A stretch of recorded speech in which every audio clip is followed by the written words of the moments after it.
Welcome to this month's horror story compilation to help you sleep at night or catch up on stories you may have missed this month. Please relax and enjoy listening to this month's horror story compilation.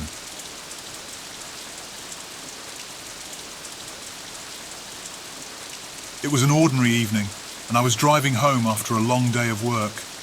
I live around 30 to 45 minutes from home, so I knew I had a decently long drive ahead and wasn't thrilled about it. I started using a GPS since my wife and I recently moved into this new town for my job with better pay.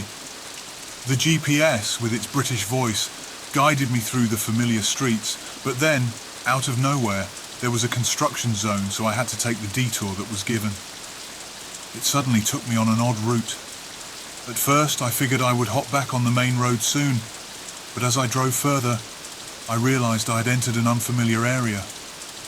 The roads became increasingly narrow and winding, surrounded by dense, ominous woods.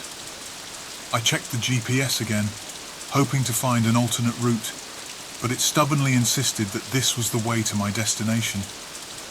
An uneasy feeling crept over me, and I contemplated turning back, but my curiosity got the better of me. Suddenly I became paranoid that I may have missed the detour sign, and am just counting on my GPS to take me back home. At this point, it was all I could do. As I continued down the desolate path, I noticed that the usual sounds of civilization were fading away.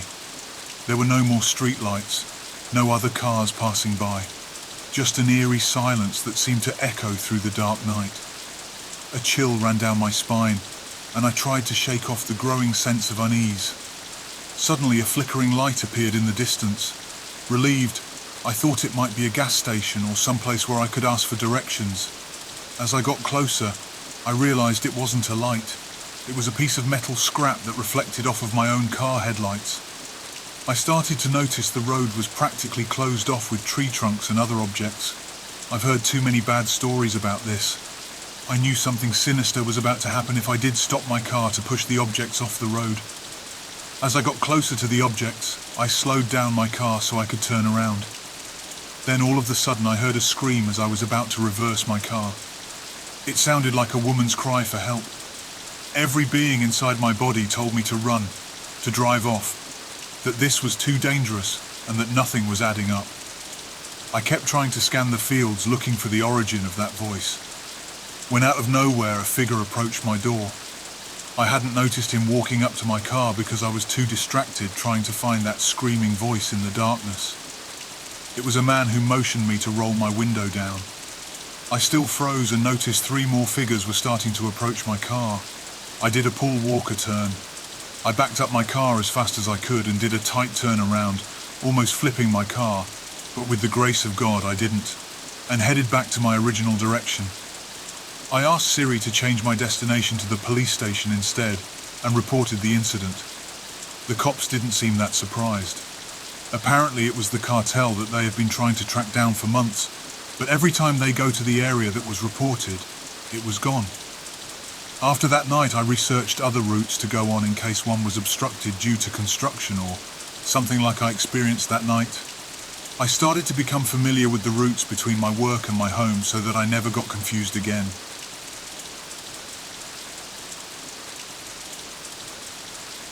It was supposed to be a fun 5-day weekend escape, a much-needed break from the hustle and bustle of our daily lives. 5 of us, old friends since college, decided to venture into the wilderness and rent a remote cabin in the heart of a dense forest. The idea was to disconnect from the world and immerse ourselves in nature's embrace. Little did we know that this getaway would turn into the most chilling and harrowing experience of our lives. As we arrived at the cabin, a sense of excitement and anticipation filled the air. The place seemed peaceful, surrounded by towering trees and the distant echo of a nearby stream. But something felt off from the moment we stepped foot inside. The cabin had an eerie stillness about it, as if it had been abandoned for years. Dust covered the furniture and cobwebs adorned the corners, a peculiar sight for a rental property. Ignoring our initial unease, we unpacked our bags and settled in, hoping that the rustic charm would soon overshadow our doubts. But as the days passed, strange occurrences began to unfold. Our GPS stopped working, leaving us disconnected from the outside world. Attempts to call for help yielded nothing but static and dead signals. Panic started to set in as we realized that we were truly isolated, cut off from civilization, with no way of reaching out to anyone. The wilderness that had once seemed inviting now became a menacing backdrop to our unfolding nightmare. Shadows danced in the moonlight, and the woods seemed to watch our every move. The friendly banter we had shared during the journey turned into hushed whispers and suspicious glances. It was clear that we were not alone in the cabin. A sinister presence seemed to linger in every corner. Strange noises echoed through the night. Footsteps on the creaking floorboards, faint whispers on the wind, and the occasional tapping on the windows. Each night, we huddled together, trying to reassure ourselves that it was all just our imagination running wild. But as objects inexplicably moved and the temperature inside the cabin dropped, our doubts grew, and fear tightened its grip around our hearts. With tensions rising and trust waning, we realized that paranoia was getting the better of us. It was as if the malevolent force in the cabin fed on our inner fears and regrets, using them against us. Old wounds resurfaced, and buried emotions came to the fore, creating a toxic atmosphere that threatened to tear us apart. We all finally had enough, and decided to leave a day earlier. We packed up our bags, despite feeling watched, and rushed to our trucks the next morning. We all agreed we needed to get back into town and see if we can find the history of that cabin, just so we all could have a peace of mind, knowing that we weren't crazy. As we delved into the cabin's history and the surrounding area, we stumbled upon a chilling revelation. The cabin had witnessed a tragic event years ago, a haunting ritual of a child murder. Apparently, the cabin many years ago was used for satanic rituals of a local Satanist group. Knowing that we asked for our money back, and the owner laughed at us, saying he won't give money back for imaginary reasons. We're all still mad and are trying to get the money back we paid for, but still no luck. It still leaves me feeling unsettled on why that cabin is still being rented out. How has no one complained that we know of? I don't understand how the cabin is still up for rent. Despite the scary past, I'm glad all of us made it out alive without any spiritual possessions or long-term trauma.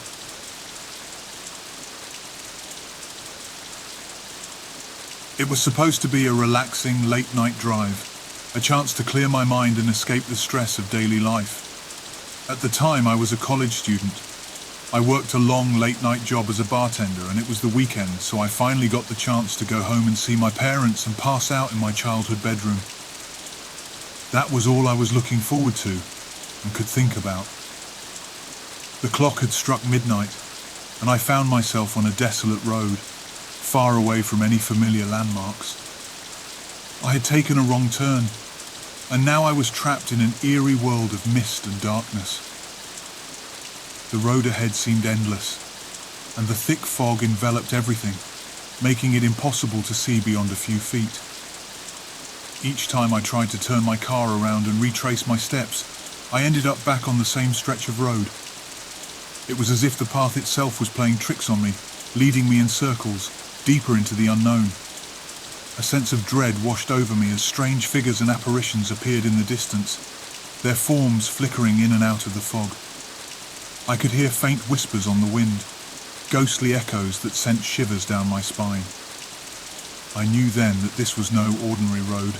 It was a place where the boundary between the living and the dead blurred. Fear gnawed at my sanity as I continued driving, hoping to find an exit from this haunting road. But no matter how fast or far I went, the road remained unyielding, stretching into the darkness like an endless abyss. Panic set in, and I started to question my own sanity. Was this all just a delusion? A trick of my tired mind? But as the night wore on, the supernatural occurrences intensified. The figures in the fog grew more distinct, their eyes hollow and filled with malevolence. They seemed to beckon me, urging me to join them in their spectral world. I knew I had to escape, to break free from the clutches of this nightmarish loop before it consumed me entirely.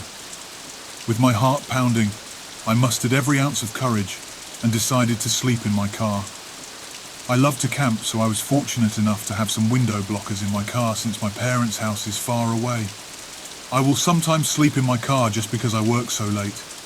This was always a backup plan in case I got too tired. I figured my mind was playing tricks on me, and all I needed to do was pull over and sleep. So that's what I tried to do. I kept hearing tapping and scratching, but every time I looked outside I was met with darkness. I couldn't sleep until the rain started coming. Every noise I heard I chalked it up to the rain, and that was able to help me sleep. Finally, when I woke up and looked outside, the road appeared normal and familiar. I got into my driver's seat and was able to head home safely in the morning. After that night, I never drove past midnight again. I told my parents if I was going to see them, it was going to be the next day in the morning because that experience freaked me out too much. Luckily, they understood.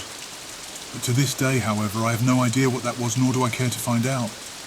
I'm satisfied with the explanation that I was imagining things because I was too tired. Still, it felt too real.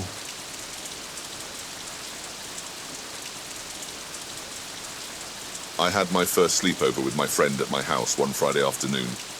My parents, who were both doctors, had gone on a business trip, leaving me and my friend with some money to order pizza later that night. We were excitedly waiting for the pizza to arrive, passing the time with movies and video games. The house felt cozy and safe. We had the fireplace going in the living room, and already assured my parents on the phone that I had double-checked all the locks on the window and doors before they left for the airport. Out of nowhere, we had a strange feeling that we were being watched. We dismissed it as our imagination running wild and tried to get into Mario Smash Bros. More to distract us, but still something felt wrong. Suddenly, a knock at the door shattered our concentration, causing both of us to jump. We exchanged puzzled glances, as we hadn't expected the pizza delivery to arrive so soon. We checked the time, and it has only been 20 minutes since we placed in the order. I live out in the country, so the delivery driver would need to drive at least 40 minutes, not including the time it takes to make the pizza. We weren't expecting him or her for another hour. Hesitant but curious, I went to answer the door. Upon opening it, I was met with an unsettling sight. Instead of the familiar pizza delivery driver, there stood a stranger, an eerie figure with a disheveled appearance. Something about them sent a chill down my spine, their gaze cold and distant. Fear gripped me, but I tried to maintain composure. The stranger's voice was soft yet stern. He claimed to have been sent by the pizza place, but their presence seemed to have bad intentions. I looked over his shoulder, and the typical car with the pizza's place logo wasn't there.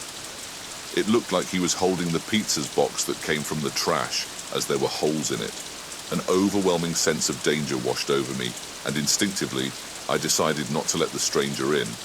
I looked at my friend behind me, and she also gave me danger eyes. I played it cool and said, "Okay, let me go get your tip." That's when I slammed the door and locked it. As I closed the door, adrenaline kicked in as my friend and I hurriedly double-checked, locking all the doors and windows, seeking solace in the safety of my bedroom upstairs closet. I began calling 911 and told the operator what was happening. She told us to stay put in the closet and to stay on the phone with her as the police are on their way. We huddled together, anxiously waiting for the police to arrive. Time seemed to stretch on endlessly, each passing moment adding to our growing unease. The house creaked, its familiar sounds now transformed into sinister echoes. Then, we heard it. A scratching noise coming from somewhere nearby.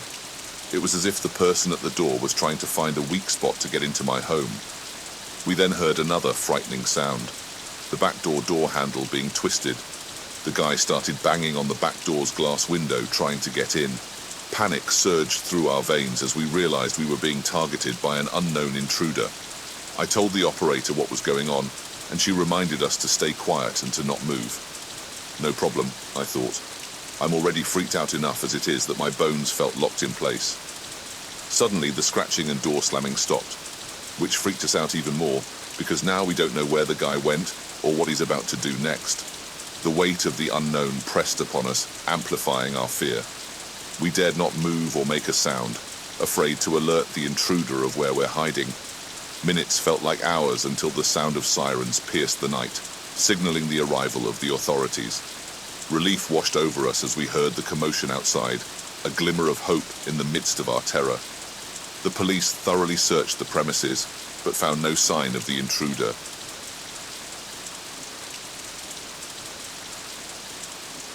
I'll never forget the summer of my 24th birthday, when my friends and I decided to spend a weekend at Lake Ravenwood. It was a beautiful, secluded spot, surrounded by lush forests and untouched wilderness. The lake was known for its serene beauty, but little did we know that beneath its tranquil surface lay a hidden terror that would forever haunt us. We arrived on a Friday evening, eager to escape the city's chaos and unwind in nature's embrace. As the sun dipped below the horizon, casting an orange glow over the lake, we set up camp near the water's edge. The night was calm, and the distant calls of nocturnal creatures provided a soothing lullaby. Nothing eventful happened that night. We just set up camp and enjoyed each other's company. Saturday morning dawned, and we spent the day swimming, laughing, and exploring the nearby trails. The lake's clear water invited us to venture deeper, and we swam out to a large, solitary rock that rose like an ancient monument from the depths. As the day turned to dusk, we gathered around the campfire, sharing stories and toasting marshmallows. But as darkness fell, an unsettling feeling washed over us. The once inviting waters now seemed ominous and spooky. One of my friends, Mia, couldn't shake the feeling that we were being watched. She kept glancing over her shoulder, her eyes darting around the dark shoreline. The rest of us chuckled at her unease, dismissing it as a product of the spooky campfire tales we'd shared earlier. But as the night wore on, the rest of the friend group began to feel uneasy. Strange sounds echoed through the woods, a twig snapping here, a rustling of leaves there. Each time we brushed it off as an animal in the forest. Yet I couldn't shake the feeling that there was something else, something more disturbing lurking in the shadows. As the night grew darker, we heard distant voices carried by the wind, whispering words we couldn't comprehend. Our laughter faded, and a heavy silence settled over the campsite. I saw Mia's face pale, and her eyes widened with fear. She pointed towards the lake, stammering, "Do you see that?" We followed her gaze and saw a faint light moving on the water's surface, like an ethereal beacon. As we squinted, trying to make sense of it, the light abruptly vanished, leaving us in darkness once more. A chill ran down my spine, and a sudden realization struck me. We were not alone. Someone or something was out there, watching us from the shadows. In a bid to reassure ourselves, we tried to rationalize the strange occurrences. Maybe it was just another group of campers or hikers passing through, but deep down, we knew it was more than that. The atmosphere was charged with an unknown energy, and a sense of dread hung in the air like a thick fog. Unable to ignore our instincts any longer, we decided to pack up and leave the lake immediately. We hurriedly doused the fire and gathered our belongings, casting fearful glances over our shoulders as we made our way back to the car. We heard snaps of twigs and rustle of leaves around us, but every time we shined over our flashlight to the noise, we heard no one was there. Still, we had adrenaline coursing through our veins like we had to hurry up our pace faster, otherwise we'd be in real danger. We don't know what caused our bodies to respond like this or what it was responding to. All we knew is we had to get out of there as fast and calm as possible. As we got to our car and drove away from Lake Ravenwood, the ride was quiet. All of us were trying to make sense of what that was. Why did we feel the need to get out at that moment? We were all lost in thought. None of us dared to speak of the strange events that transpired that night, but we all carried the unspoken burden of what we had encountered. To this day, none of us has gone back to that lake. We all agreed to bury what we experienced and to never relive that again, which I'm fine with.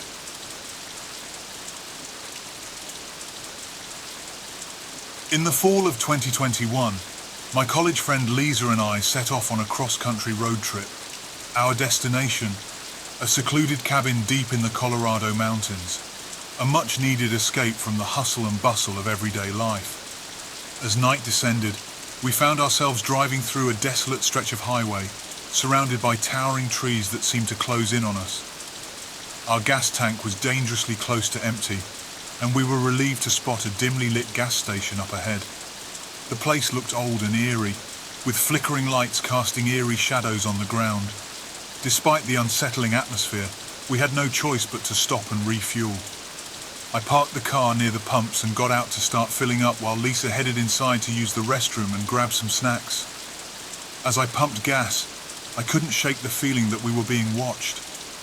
The darkness of the night and the isolation of the gas station played tricks on my mind, but I brushed off my unease as mere nerves from the long drive. As Lisa went inside, I glanced around, trying to shake off the eerie feeling. That's when I noticed a group of police officers standing near the counter. Their stern eyes fixated on me as I stood outside. I felt a chill run down my spine, but I tried not to let their presence unnerve me. When Lisa returned, she seemed anxious and told me to hurry up. She paid for the snacks without making eye contact with the cashier, who seemed nervous and avoided our gaze. Something was off, but I couldn't quite put my finger on it. As we were about to leave, I saw a wanted poster pinned to the bulletin board. My heart sank when I recognized one of the officers from the poster, the same officer who had been staring at us. "We need to get out of here now," Lisa said urgently, her voice trembling. Without question, I got back into the car and we sped away from the gas station. Lisa seemed visibly shaken, and I tried to comfort her as we drove, but my own nerves were getting the better of me, and I couldn't shake the feeling that something was terribly wrong. As we continued down the road, the flashing lights of a police car appeared behind us, and its sirens blared loudly. Fear gripped my chest, and I glanced at Lisa, who was just as scared as I was. "What do we do?" she asked, her voice shaking. "We can't stop," I said firmly. "We have to keep going." I accelerated, trying to put some distance between us and the police car.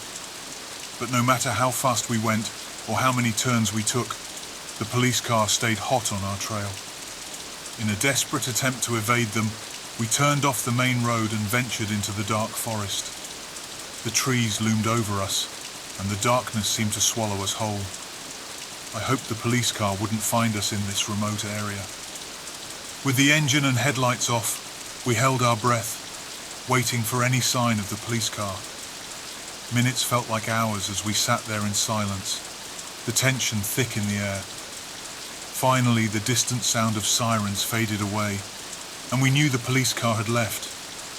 We stayed put for a while longer, making sure it was safe to continue. When we were certain, we cautiously resumed our journey, taking back roads and avoiding any more encounters with the police. The gas station incident had left us rattled, and we vowed to stay vigilant for the rest of our trip. We were finally able to enjoy our cabin trip, but we were still startled over our encounter with the police. We don't even think those were real police officers. I didn't see a badge or the radio on their uniforms, but I'm just speculating. All in all, it was a terrifying experience, and before we hopped on the highway, I will be sure to get gas in a well-lit town before we head home.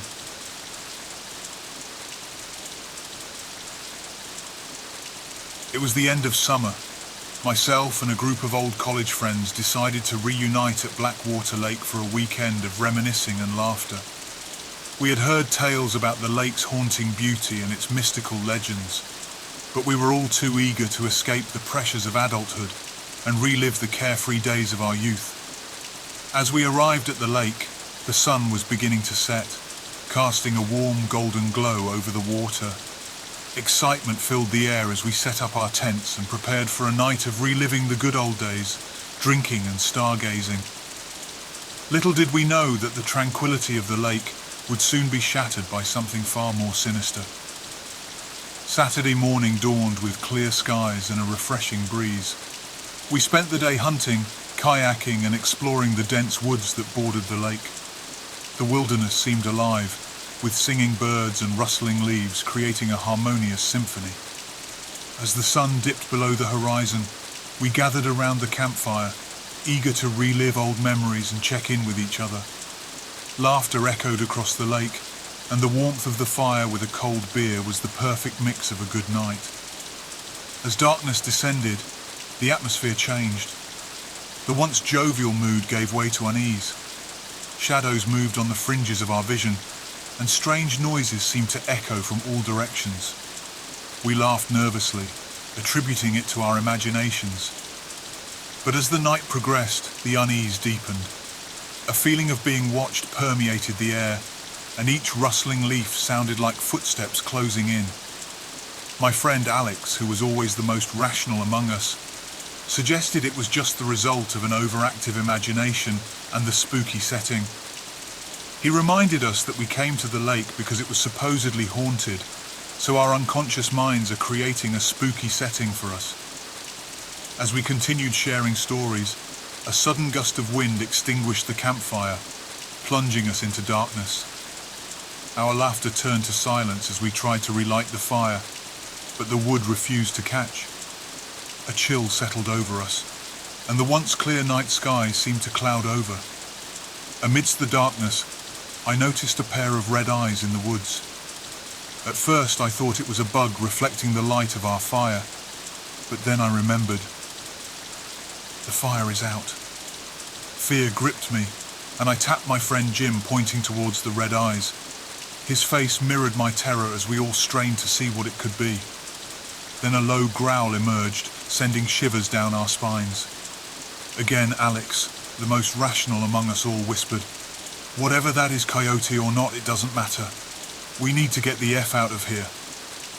Panic took hold, and we scrambled to gather our belongings.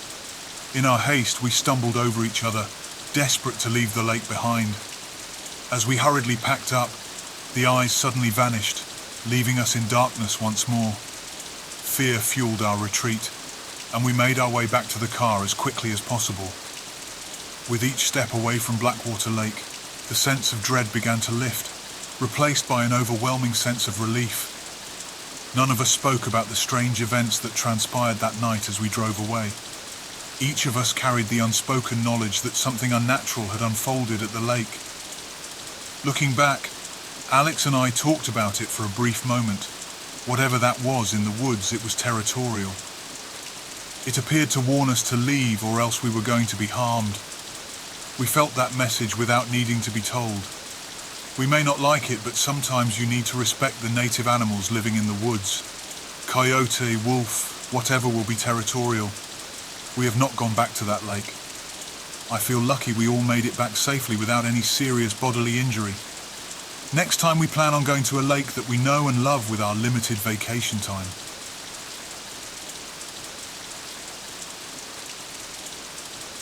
The evening was calm and peaceful as I stepped into the cozy suburban house, ready for a babysitting gig. My friend, desperate for a night off, had asked me to watch over his two energetic kids while he and his wife attended an important event. With promises of a full fridge and access to his impressive game collection, I readily agreed. When my friend and his wife left, the kids were bursting with energy, chasing each other around the living room until finally their eyelids drooped and yawns escaped their tiny mouths. I herded them to bed, their sleepy protests gradually fading as I read them a bedtime story. Once the door closed behind me, I found myself alone in the quiet house, the soft glow of the television beckoning from the living room. I settled onto the couch, Nintendo DS in hand, ready to lose myself in the world of gaming. The rhythmic tapping of buttons provided a sense of comfort, and the game's vibrant colors danced before my eyes. Minutes turned into hours as I immersed myself in my virtual adventure, the rest of the world fading into the background.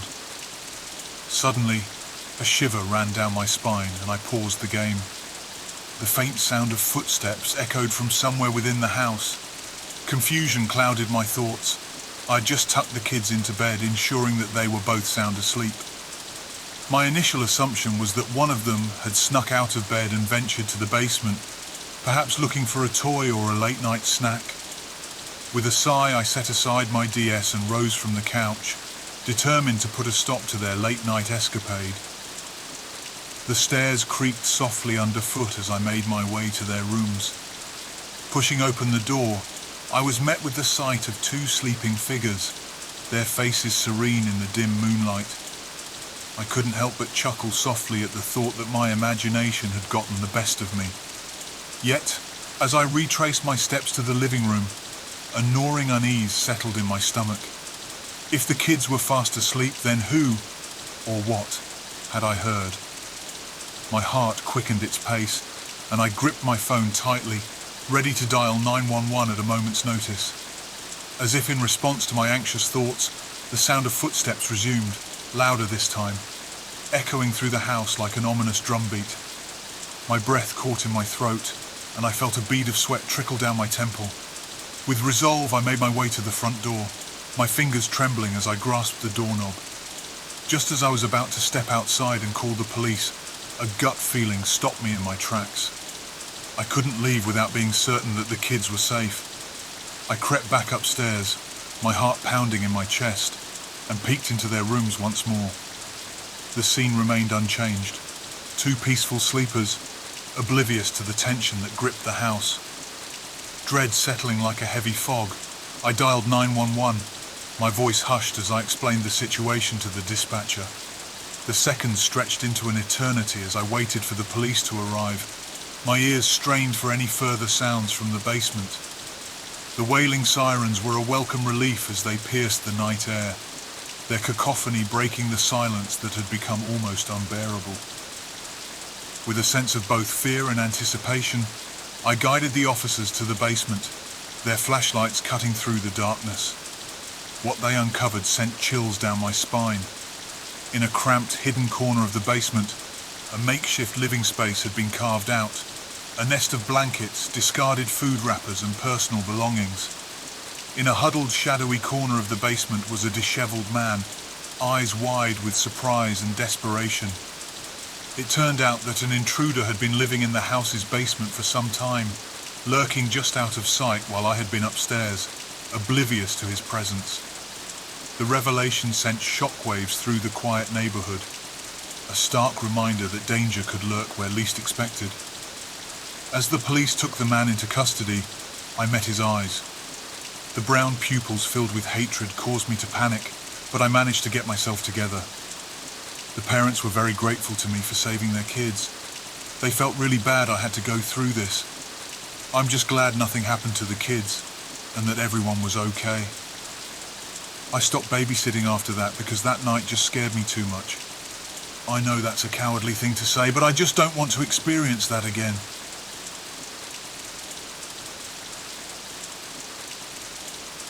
My parents had left for a weekend getaway and left me home alone. I was enjoying the freedom, to say the least. As a 12-year-old boy, this felt awesome to me. It was a Friday night, and I had my sights set on intense gaming sessions of Fortnite. My room had its lights off, with the soft glow of the screen casting eerie shadows across the walls. As I battled my opponents, the world outside grew darker, and the house seemed to settle into an almost palpable silence. I was fully engrossed in the game when suddenly a series of knocks reverberated through the hallway and into my room. My heart skipped a beat, and I instinctively looked towards the front door. The knocks were deliberate, rhythmic, sending a shiver down my spine. Curiosity mixed with unease, and I reluctantly stood up, the headset hanging around my neck. Approaching the front door with caution, I peered through the peephole, only to be met with the sight of an empty porch. Confusion gnawed at me, but I chalked it up to my imagination playing tricks and returned to my game, attempting to shake off the unease that had settled in my stomach. Just as I was beginning to immerse myself back into the virtual world, a deafening crash shattered the silence, followed by the unmistakable sound of glass breaking. Panic surged through me, and adrenaline coursed through my veins as I sprang to my feet. Without a second thought, I snatched my phone off the desk and sprinted towards my bedroom door, very slowly closing and locking it so as to not make any noise. My trembling fingers dialed 911, my voice quivering as I explained the situation to the dispatcher. My heart hammered in my chest, drowning out the sound of my own voice as I described the frightening noises and the creeping sensation that someone might be inside the house. The dispatcher's reassurances were a lifeline, urging me to stay on the line and keep myself safe. My breaths were shallow and rapid as I scanned my surroundings for something, anything, that could serve as a makeshift weapon. clutching a heavy trophy from my shelf. I went into my closet and shut the closet door with my back pressed against the wall, every nerve on edge. Time seemed to stretch, and I strained my ears for any sign of movement from below. Footsteps, faint but undeniable, echoed from the floor beneath me. Each step sent a shockwave of terror through my body, my breath catching in my throat. I held my breath, straining to hear, as the footsteps drew closer, a slow and methodical cadence that seemed to mock my fear. Minutes or hours passed, I couldn't be sure, as I remained huddled in my room, my eyes fixed on the door, my grip on the trophy unyielding. Eventually, the distant wail of sirens pierced the air, growing steadily louder until the house was awash in the flashing lights of police cars. Voices and heavy footsteps echoed through the house. Relief flooded over me as I realized that the police had arrived. Slowly, I got out of my hiding position, unlocked my bedroom door and cautiously descended the stairs, my legs feeling like jelly beneath me. In the living room, 2 officers assessed the situation, their stern expressions softening as they saw my shaken state. They assured me that the house was secure and began a thorough search for signs of an intruder. After their investigation, they determined that a tree branch had crashed through a window, triggering the terrifying chain of events. As the adrenaline subsided, a mix of embarrassment and relief washed over me. The officers were understanding and reassuring, emphasizing the importance of being cautious in such situations. I stayed the rest of the night at my grandparents' house until my parents came back. When my parents returned the next day, I recounted the night's ordeal, from the initial terror to the overwhelming relief when the police arrived. My parents were apologetic and felt bad that I had to go through this. Sometime next week, my parents put in a security system so it calls 911 for me anytime someone breaks in. I still believe to this day that there was someone in the house. I didn't make up hearing those footsteps because I know for a fact I heard them. But all in all, nothing eventful has happened like that again. I'd like to think in part it's because of our new security system. Now, when my parents are gone, I play games with my headphones off. Not a preferred experience, but anything to keep me feeling safe.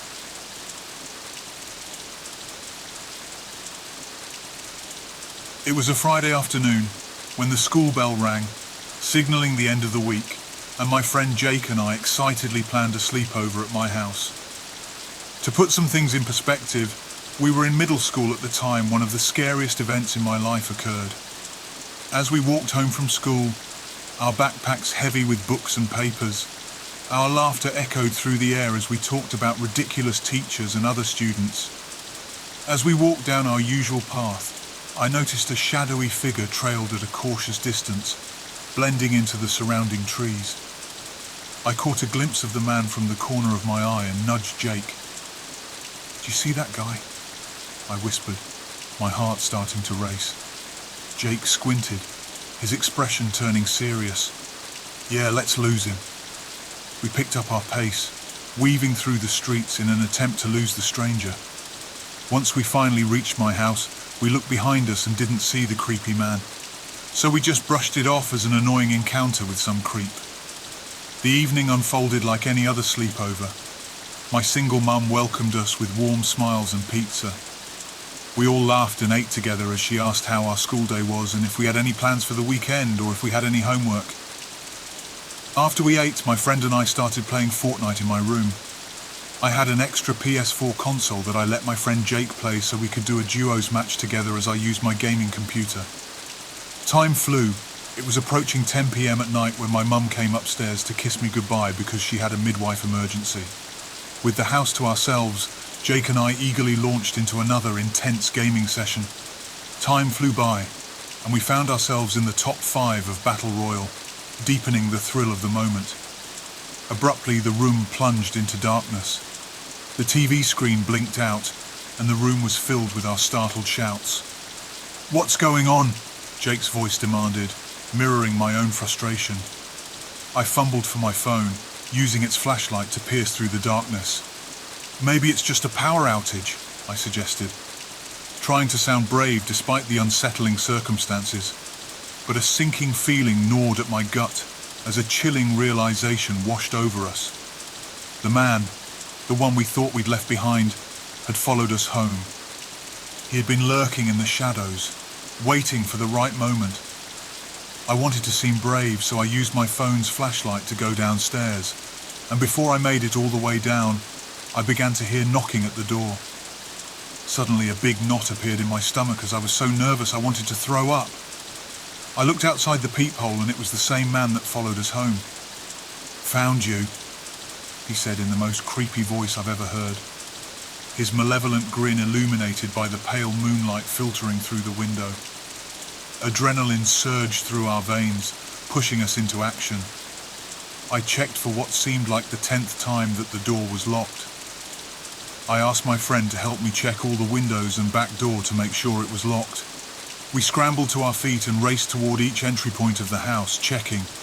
My fingers trembled as I dialed 911, my voice shaky as I explained the terrifying situation. The operator's reassuring voice on the other end gave us a glimmer of hope. Help was on the way. We huddled together, straining our ears to catch any sound from outside. Footsteps echoed around the house, along with the crushing of the leaves. Our breath hitched, and my grip on the phone tightened. Just as panic threatened to consume us, we heard police sirens. We then heard running around the house along with a police dog barking. In an intense struggle, the man was apprehended, his sinister intentions halted by the capture and arrest from the police officers. A mix of relief and gratitude washed over us as the officers ensured our safety, searching every corner of the house to verify our security. It was found that the power had been cut from the breaker outside, which caused the power outage.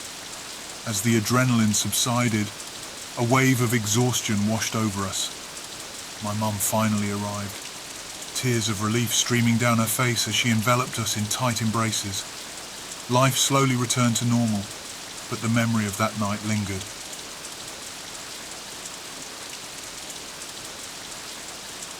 This was a thrilling encounter I had about a year ago.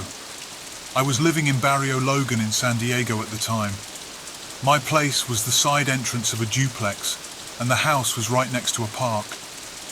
One night at around 11 p.m, I was playing Call of Duty. I had my front door open and the screen door locked to help cool down the house. As I was playing with friends, I heard screaming outside but thought it was just my game. I then heard it again, followed by a female scream. My friends over my headset pointed it out and asked me what was going on in my house. I replied to them that I thought that was my game. Nothing is happening in my home. I got up and checked outside. Right across the street, there was a man shoving a woman around the street and punched her while she was screaming. She pulls out her phone and he grabbed it and threw it across the road at my fence. He never saw me. He then runs around the corner and she goes the opposite way.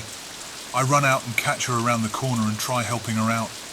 She kept walking and blankly stared at me over her shoulder. I asked her if she had somewhere to go and she didn't reply. I asked if she needed help, and with that she replied with "Go away" in a shaky voice. I was going to turn back to my house when the man whips around the corner and starts screaming at me. He starts telling me that I'm getting into something that I don't need to be in. I got a weird feeling off of that guy. He then puts his hand under his shirt and asks if I'm trying to get shot. I backed off and said, "Hey, I'm sorry. Wasn't trying to get in someone's business. I just saw her crying and asked if she was okay, but I'll let you handle it." I walked past him to go back home and he starts walking behind me. I started sprinting and sprinted all the way around the block, took the back entrance to the alley and went inside. I called the police and 5 minutes later 5 squad cars zoomed by my home. Not sure if they caught the guy or not.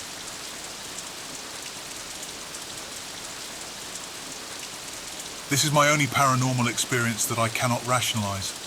I'm not someone who necessarily believes in ghosts, entities or whatever. I'm super skeptical and generally believe that there is a rational explanation for 95% of paranormal experiences. I have a BS in psychology and am currently working towards 2 master's degrees within the field. Due to my education, I'm familiar with the occasional abnormal nature of the human mind. For example, auditory visual hallucinations, delusions, etc. as well as the perceived mental health diagnoses and/or substances that can contribute to these odd experiences. Just want to say that I was stone cold sober this day, and have never exhibited any sort of symptoms that would suggest the possible presence of a schizospectrum disorder, a manic hallucination, etc. I definitely experienced this, and would love it if anyone had a probable explanation. Here's some context. This takes place in 2016. I was 17 years old at my best friend's house, we'll call him K.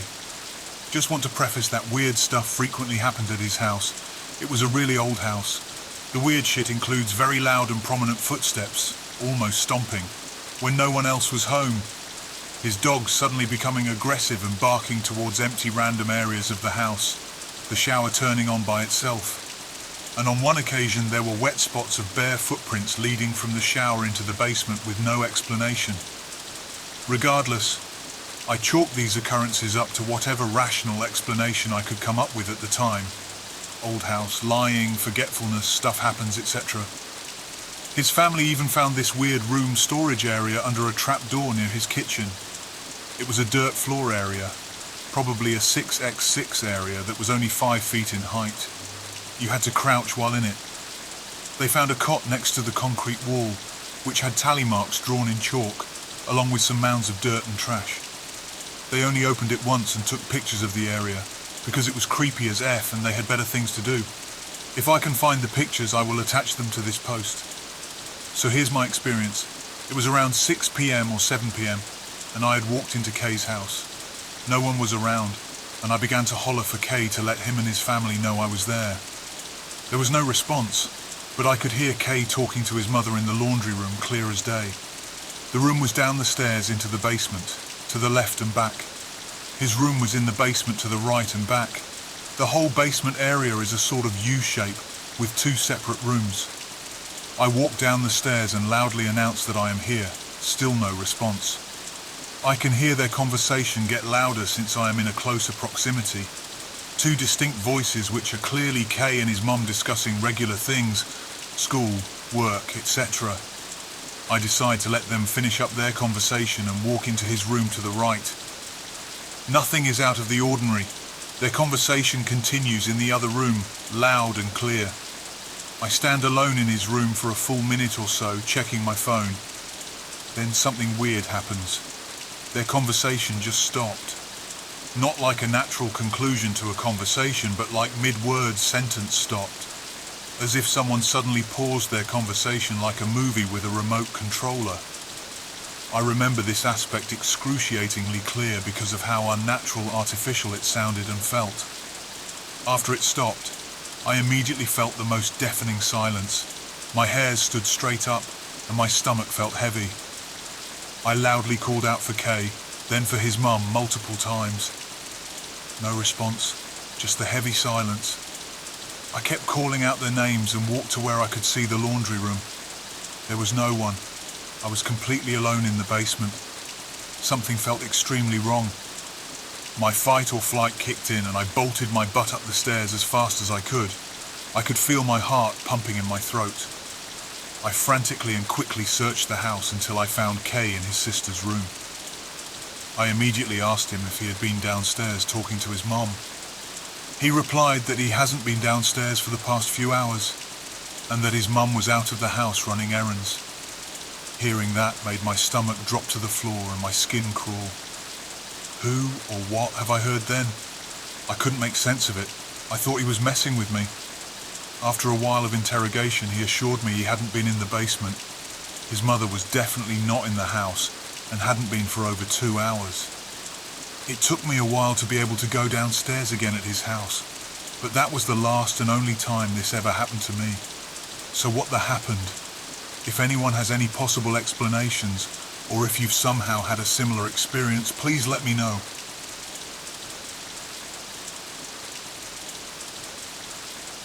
Now, this story isn't much as scary as it is a confusing and haunting experience. A few decades ago, when my mother was in her 20s and single, she and her friends used a Ouija board. They jokingly asked whatever spirit to raise a glass full of water. The glass levitated in the air. They freaked out and stopped playing. This small encounter may not seem too significant, but I believe it has resulted in me being haunted most of my life until recently. There are far too many testimonials for a few pages to do justice. Some encounters have been so sickening that no one outside would believe me, and some encounters have actually saved me from dangerous life situations. In a way, I have become so used to having a shadow watch me that I can't imagine a normal life without it. It is like I am bound to it whether I like it or not. When my mother was pregnant with me, during the last trimester, she woke up to someone strangling her. She screamed thinking it was my father. The arms were hairy, but it was not. My father rushed upstairs to see my mother's body being lifted and slammed repeatedly on the bed. It immediately stopped. They didn't know what to do, so they called the police and the ambulance. The police wanted to arrest my father. The doctors and nurses spoke to my mother in confidence, explaining that she was safe with them. There were clear strangulation marks around her neck, so they were convinced this was a domestic dispute. They let them go, but frequently checked up randomly until they felt it was okay. After I was born, I was lost a few times. I distinctly remember my mother taking me to a store, and then abruptly taking me outside a store all the way to train tracks. I distinctly remember holding my mother's hand, only to see my mother screaming and running towards me, screaming with people behind her. I still felt a hand holding mine, but it was not my mother. There was nothing there. This type of experience happened several times during my childhood, so much so that my parents were investigated for child neglect. The truth is, they knew what was happening because they were haunted by the same spirits. Growing up was very difficult because I could not confide these experiences to my friends. While they were obsessing about movies and girls, I was worried about when I would have my next encounter. Now, the thing about these encounters was that they were not ghostly. My experiences were with things that resembled real people, that spoke and such. You could not tell the difference. The scare would often only come weeks later when I realized the person was not actually there or real.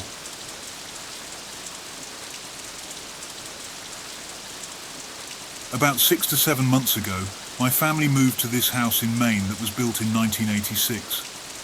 After we moved in, my mother became friends with the previous owners, a mother, father, and their son. Everything was fine for a while, but a month or two after moving in, things started getting weird. For context, my father and older brother go to work at roughly 6:30 p.m. and don't arrive until 3:30 to 4 a.m. Thus, me, my mother, and younger sister are home alone until they arrive home. We have a basement in the living room that was recently renovated a few months before moving in. And there's 2 rooms down there, my older sisters, who moved out a few weeks before, and my older brothers. Usually my mother and I go to sleep 11:30, 1 a.m. My little sister goes to bed a few hours earlier. So, me and my mum are mostly alone together in the living room. Our first little experiences were just hearing noises and small things in the basement, such as light footsteps and creaks. We thought nothing of it until it started getting worse. One day, I was in my room on my computer, headphones off, my mother in the living room calling with her friends, my little sister asleep in the room next to me. Suddenly, I hear a loud groan, sounding like a girl's voice, in the bathroom, right next to my room. At first I'm like, "Girl, why are you groaning?" Because I assumed it was my younger sister. A few minutes later, my mom walks into my room and asks if I heard it too. I say yes, and she tells me that it was not my little sister. Immediately, I felt a pit in my stomach. My mother heard it behind her in the living room, yet I heard it in the bathroom. There were no animals in the house, and my mother's friends on the call heard it as well. We locked our bedroom doors that night. I covered mine with my dresser, and she made me sleep with a knife just in case. A few days after that, just before bed, me and my mother started hearing what sounded like talking and light footsteps downstairs. It sounded like a man. It got so bad that she made me go in her room with her with knives, since my room door didn't have a lock. The talking got so loud, and the footsteps so loud that my mother called our dad and made them come home early to check the house in fear of a squatter or something being in our basement. A moment while we were waiting in bed, I heard a voice talking near the window. I thought my mum was on TikTok. My mother then turned to me and asked if I heard that, scared. When my father and brother came home, they found nothing. After that, I began hearing cluttering noises in my closet at night. I assumed it was the wind, although I was scared. The next day, my mother walked in my room in the morning and told me that she had spoken to the previous owners who lived there from 2012-2022, and the mother had told her about her son. Her son was about 8-10 years old, and his old room was my current room. The mother said the son would talk to nothing and say he sees a boy in the closet. It turns out there was a young boy who died in the area and was following the son until they moved out. My mother said he might now be following me. Another time, I was in the kitchen at about 2 a.m. Everyone's asleep, and I was about to do dishes. Before I started, I suddenly heard what sounded like a child crying. I immediately got worried because I thought it was my little sister, and I put my ear up to their bedroom door, but I heard no crying in there. I went back to the kitchen and heard it again before it stopped. Another time was about a month later. I was on call with my best friend. Keep in mind it's nighttime again, and I went to the kitchen to grab dinner. I came back with my plate, and my friend asked what I was eating, and right when I responded, she was like, wait, stop. What was that? Was that you? It turns out she had heard a low hum as I was speaking, and I did not hear anything. She said she heard it on the call at the same time as I was speaking, so it couldn't have been me. This was my last experience, and most recent. I was walking downstairs to grab something from my brother's room in the basement, and as I was walking up the stairs, on the last few steps, I heard what sounded like a woman humming for almost 2 seconds. As I walked into the living room, I looked at my mom on the couch and was like, "What the heck, Mom? You scared me so much." And she said, "What?" She sounded confused. And I told her I heard her hum, and she confusedly denied it. We asked my little sister, but she also denied it. I immediately called my best friend to tell her what happened. And as I was explaining, my mother was leaning over the stairs before yelling, "I just heard it!" My mom sounded genuinely both afraid and shocked. I could barely sleep that night. We have since moved out, a few weeks after that last experience. We haven't experienced a single thing since then in our new house. I always used to wish to experience something paranormal, but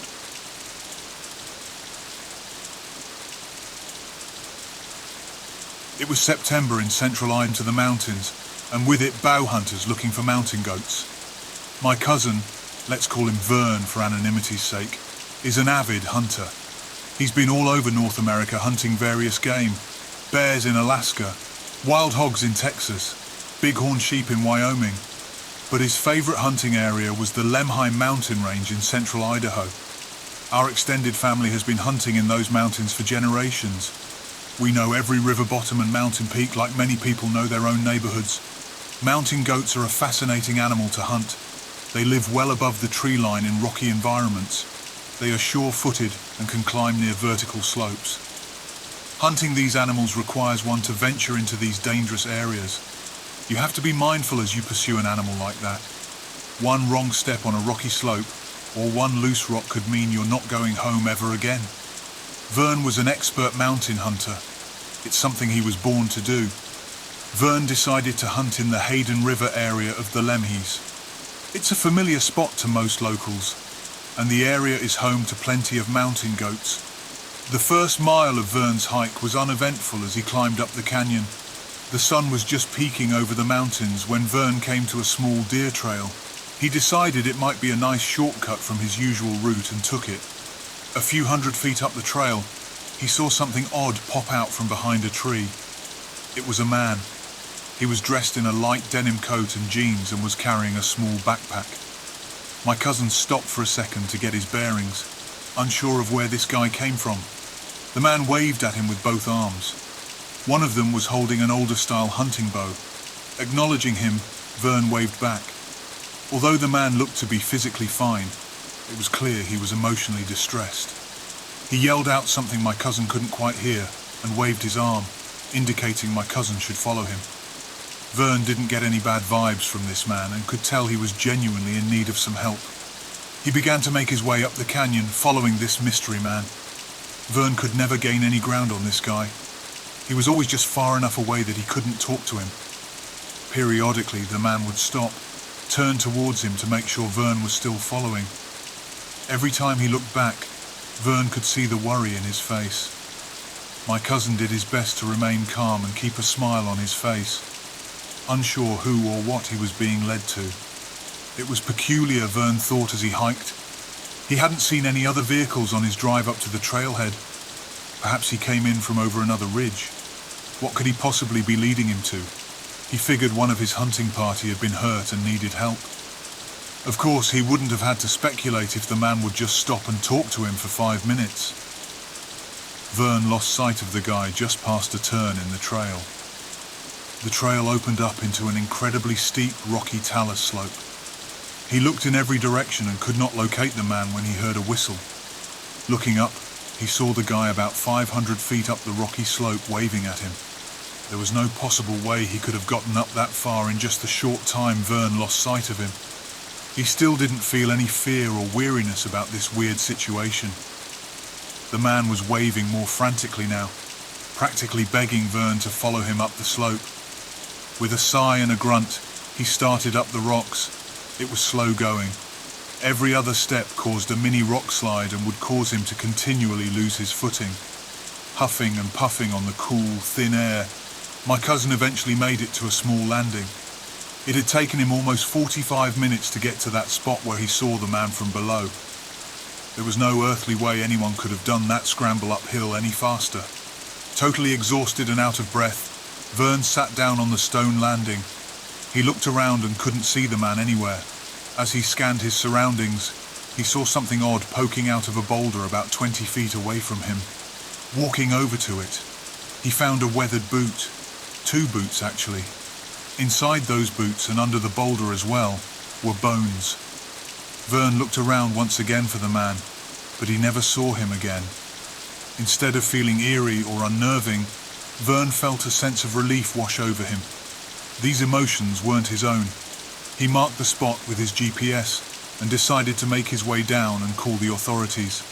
The Lemhi County Sheriff's Office responded, and he led them up the canyon to the body. It took 4 grown men to push the boulder out of the way, and when they did, they found the skeletonized remains of a man. On the body, they found hunting equipment and some personal effects. From a credit card in the wallet, they were able to identify the man. He was a bow hunter that had gone missing almost exactly 53 years beforehand. Vern never wanted to be identified to the public or the missing hunter's family. He didn't want recognition for something like that. To him, it was just one of those bizarre mountain stories. He was happy that the family got closure, even if it was half a century later. The only thing that bothered him was the man leading him up the canyon, and with his strange and sudden disappearance. He had mentioned the waving man to the sheriff, but was brushed off. When news reports came out announcing the discovery, several photos of the man were published. Vern was absolutely shocked when he saw them. In the photos was the man he had seen leading him up the mountain to the body. It finally made sense to him, the man's distressful look, the constant checking if Vern was following him, the sense of relief he felt when the body was discovered. That man was desperate to get home, and through Vern, he was able to be reunited with his family.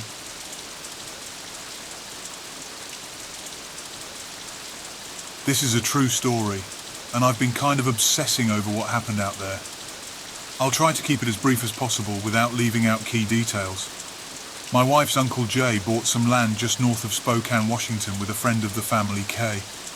They got it at a significant discount because a nearby aluminum smelter had polluted the ground and it was impossible to use the water beneath the ground. They had set up 2 plots and each had a camper to live in. Jay had been progressively getting paranoid and saying people were stalking him and watching him in the trees. About 3 months into living there, a man wandering through the woods had an interaction with Jay and ended up attacking him and breaking his jaw. Upon being arrested, the man said he was overcome with the desire to see if he could kill him with a single punch. 2 months later, Jay was murdered in his sleep on the couch in his camper. Kay found him and immediately ran as far away until he stopped to call the police. There was sufficient evidence of who did it, and they quickly caught the killer, who was a 19-year-old boy who said he simply wanted his bike. He beat him to death with a power tool that was lying on the floor nearby, completely bashed his brains in. Kay was completely terrified at all times to be there alone. He had moved in with a family member until 8 months later, he ended up with nowhere else to go and had to return. In constant fear, he finally convinced my pregnant wife and I to come stay with him. The second I turned off the highway onto the property, I was overcome with dread. There were at least 250 crows covering the dirt road up to the property. I didn't sleep whatsoever the first night. I stared into the forest, searching for the cause of my intense fear. The energy of this place was so uncomfortable, and I assumed it was simply just knowing Uncle Jay was killed here. Even the days were eerie. Never did I have a moment where I didn't feel watched here. My wife and I always had the sense of fear, especially after dark. Things sort of normalized for a while until one day Kay began puking and feeling very lightheaded all the time. I took him to the hospital and they said he was fine, probably a flu. At this point, it was the anniversary of Jay's murder. 3 days after the date of Jay's death, Kay comes running out of his camper screaming, "I can't breathe!" waking my wife and I up, and we run out to see what's wrong. Kay had gotten into his car and floored it, crashing into a nearby tree. I run up and peer through the window to see the most intense and most primal fear I've ever seen in someone's eyes. He was gasping and clutching his chest. Moments later, he breathed out one last time and he was dead. We gave him CPR for 30 minutes until the EMS arrived. On July 10th, 1 year and 3 days after moving there with Jay, and they were both dead. Now it's only me and the wife alone on the property. Every moment living in fear and not understanding what had happened here. IDK why we didn't leave right away. One day I come out to get fresh water from a drum we kept for water to smell the worst smell I'd ever smelled. The water container had a 1-inch opening on top, and inside the water was bits and pieces of chipmunks, like spines and heads. They didn't fall in. Something ripped them apart before putting them inside. The nights were getting worse and worse. I never saw anything, just always filled with unease and intense fear. I grew up deep in the mountains of North Idaho, with the nearest town being 30 miles away. Fear in the woods, even at night, is new for me. Hearing crashing and footsteps every night. One night my wife and I returned home to having the worst feeling I've ever felt. Everything looked different. Although everything was right where we left it, nothing seemed in place. Looking around, I suddenly see this orange long-haired cat sitting on a stump. This cat's eyes were so intense, fiery, almost glowing, but not quite. We start hearing branches snapping, pine needles crunching, seemingly from every direction. I'm still staring at this cat, almost frozen in fear. Suddenly a voice breaks out, echoing throughout the forest. "Hello? Is anyone out here?" A little girl, I thought, but something was off. My wife yells back, "Hello? Are you okay? Anybody?" The voice had changed. Help me." We yell back several times without response. "Somebody help me!" The most intense, shrieking, evil-sounding voice of a woman. I'm filled with more intense fear than I can ever describe, but my wife, she is overcome with the need to find this person, and she starts to head off into the forest without a word. I grabbed her by the arm and told her something isn't right. Why won't she respond to us? She tries to break free from me to go off alone. I tell her to get into the truck, and I'll grab the spotlights, we aren't going on foot. We roll the windows down and shine my intensely bright LED lights throughout the forest. We slowly creep down the road, yelling back. As we get further down the road, the voice strikes out, "Please, won't anyone help?" Sounds are difficult to pin down in the woods, but this one was very close. I hit the brakes and stop immediately. We shine the lights and yell back, searching. No sign of anyone when suddenly the voice exploded into the cabin of the vehicle as if they were standing right outside my window. "Help! Me! Somebody help!" leaving my ears hurting and ringing. I hit the gas and didn't look back. Called the police when I hit the highway, and afterwards they said there was no one around. I picked up our stuff the next day and my wife gave birth the following day. We never stayed there again after the baby was born. What could do these things? I never even believed in paranormal things before, but I don't know what else happened.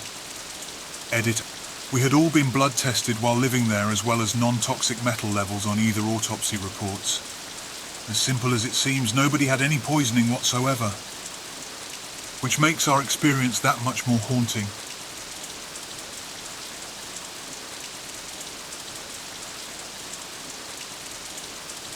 It was a bitterly cold winter evening, and I found myself alone in my family's remote cabin nestled deep within a dense forest.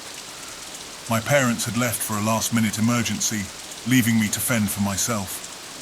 The flickering fire in the fireplace offered a feeble sense of comfort, as the wind howled outside, rattling the cabin's windows and echoing through the trees. I settled into an armchair, attempting to shake off the growing sense of unease that had settled over me. With the dim light casting eerie shadows on the walls, I decided to distract myself by reading an old leather-bound book I found on the cabin's dusty bookshelf. The book was filled with mystery and adventure that I couldn't help but enjoy. As the night deepened, an unsettling sensation crawled up my spine. It was as if the very air had thickened, and the silence around me seemed to press against my eardrums. I tried to convince myself that it was merely my imagination playing tricks on me. The feeling persisted, however, intensified with each passing moment. A soft creak echoed through the cabin, and my heart skipped a beat. I strained my ears, searching for any sign of movement. It must have been the old wooden floors, I reasoned, attempting to dismiss the fear that was rapidly taking hold of me. But then, a whisper seemed to brush against my ear, so faint that I could barely make out the words. Panic surged through me as I realized that I was far from alone. I hesitated, torn between fleeing the cabin or confronting whatever presence had invaded it. My curiosity got the better of me, and I grabbed a lantern from the table. Its pale light quivered as I moved through the cabin, casting eerie shadows that danced along the walls. The whispering grew louder, forming into distinct, chilling phrases. My heart raced as I followed the sound, my breath catching in my throat with each step. I entered the cabin's narrow hallway, and the whispering seemed to emanate from the room at the far end. With trembling hands, I pushed the door open. The room was icy cold, and the lantern's light revealed a scene that froze me in my tracks. There, standing in the center of the room, was a figure cloaked in darkness. Its eyes gleamed with a haunting light, and its voice reverberated through the air. My terror reached a fever pitch as the figure began to move closer, its steps echoing in the hushed room. I stumbled back, my lantern falling to the ground and extinguishing the fragile light. Darkness enveloped me, and the whispering grew louder, filling my ears and drowning out all rational thought. I fled blindly, my heart pounding in my chest as I tore through the cabin and out into the biting cold night. The forest seemed to close in around me, and I sprinted through the underbrush, driven by the heat of pure fear and adrenaline rush. Eventually I stumbled upon a road, and a passing car stopped to offer help. I looked back at the cabin, my heart still racing, as I realized that I had narrowly escaped something beyond my understanding. The experience had forever changed me, leaving me with a haunting memory of that night when I was truly home alone, but far from safe.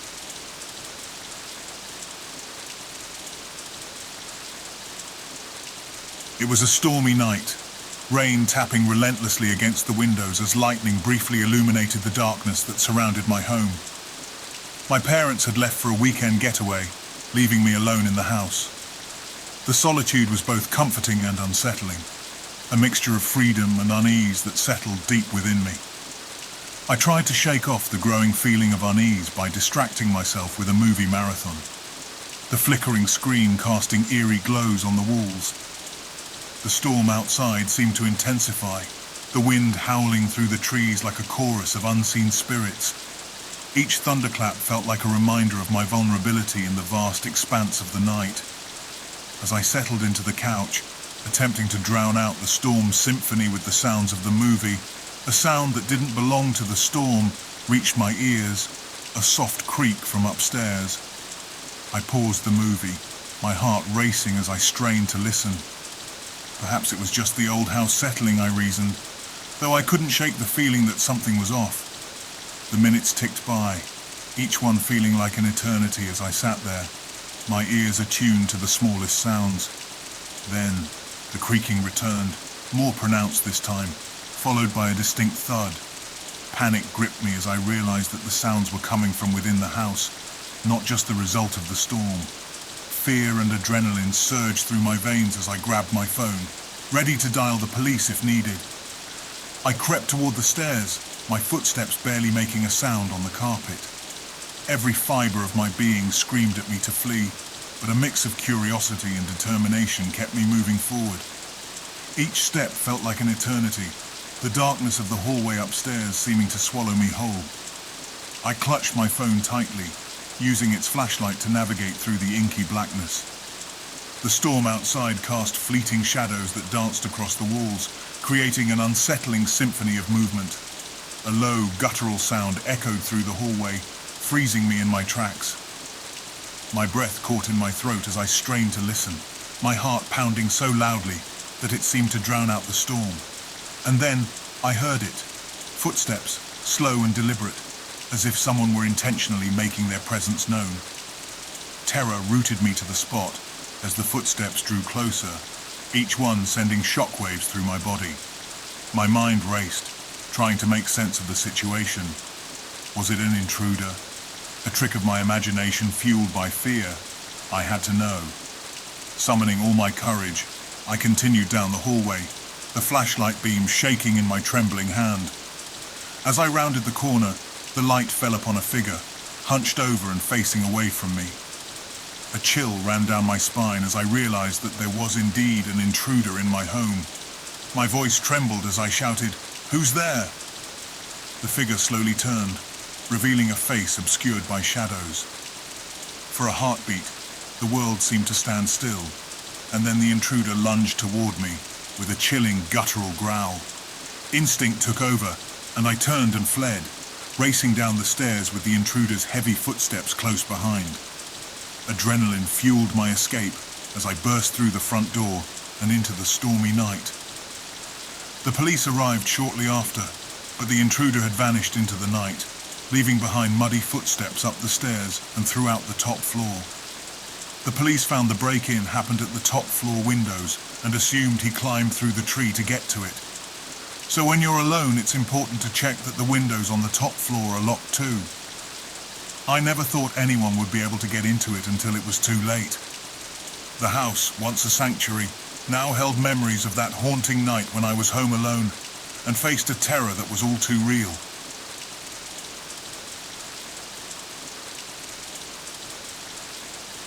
My wife and I had just moved into a charming old house on the outskirts of town after being newlyweds. The place had character, with creaking floorboards and antique furniture that told stories of generations past. We love history and enjoyed the atmosphere when we viewed and bought the house, almost like we were teleported back to more simpler times. Yet as the days turned into nights, we started to notice strange noises that disrupted the otherwise peaceful atmosphere. One night, while my wife was away at a work conference, the house seemed especially alive with eerie sounds. The wind outside was strong and whispered through the trees, and the old house settled and made lots of noises. I lay in bed trying to ignore the unease that had crept into my mind, but the noises persisted, growing louder and more unsettling. My stomach was growling along with it. Unable to ignore my hunger any longer, I decided to go downstairs for a midnight snack. As I stepped onto the creaking floorboards, the moonlight streaming through the windows cast eerie shadows on the walls. The floor seemed to sigh under my weight. I made my way to the kitchen, my footsteps echoing in the silence. The old house seemed to hold its breath, waiting for something to happen. As I opened the refrigerator, a faint noise caught my attention. It was a soft, almost imperceptible sound, like the rustle of fabric or the shuffling of feet. My heart raced and a chill ran down my spine. I stood frozen, straining to hear the sound again. And then I saw it, a man standing in the doorway that led to the hallway. Its eyes seemed to meet mine, and a shiver ran down my spine as I realized that I was face to face with the previous owner of the house. My voice caught in my throat as I managed to stammer, "You are the previous homeowner, right?" The man remained silent, its gaze unbroken. Fear gripped me, but I couldn't tear my eyes away from the spectre. Finally, the man said, "This is my home. I didn't want to sell it, but my kids made me," he said. I struggled to comprehend what I was experiencing. I didn't know what was my best course of action. Flee? Call the police? Tell him to get out? He explained that he had a key and would frequently enter the house to relive memories and moments from the past. Without warning, he just walked away. I hurried and locked the door, but realized it would be no use if he still had the key. So I decided to call the non-emergency number and told the police the situation. I decided not to press charges and just asked that he return the key. It's been several months now. Nothing like that has happened again, luckily. After that night, despite getting the original key back, we decided to change the locks and put in a security system for our own peace of mind. If anyone buys a house, be sure to get the key from the original homeowner, or better yet, just change the locks. You never know how sane the person is that you bought the house from.